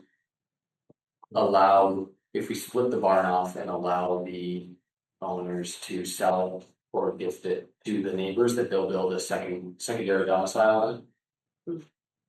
Which my thought is that's a interesting hypothetical to jump to. So I'm gonna reach out to Scott and see if we can just get an offer in, since we did get that approved. Get in an offer for the barn, or wait. For the Glendale Road property minus the barn. Oh, okay. As it was, I don't remember, we had like all those stipulations. Right. Oh, okay. Yeah, well, we decided not to require them to take the barn down, we just removed it from the parcel. Altogether. Because since we're coming in at roughly 60% of asking. We don't. I can't imagine we want to take on the financial burden. But now we want a new quote that doesn't include the, No, we just want to I mean, not. get a bid in. A bid, sorry. Yeah. Yeah. I was just out there, chipped up. Oh, nice. Yeah, I explored. I've never gone that far to Zips or chipped up. Yeah. It's pretty cool. I don't know if anyone's been out there, but. That's where we did all of our, we trained our German short-haired pointer. Definitely not hard. I mean, you're good, Yeah. seeing all the tracks and stuff. I use my ski, my cross country ski. Oh, It's good nice. for that. Yeah. Okay.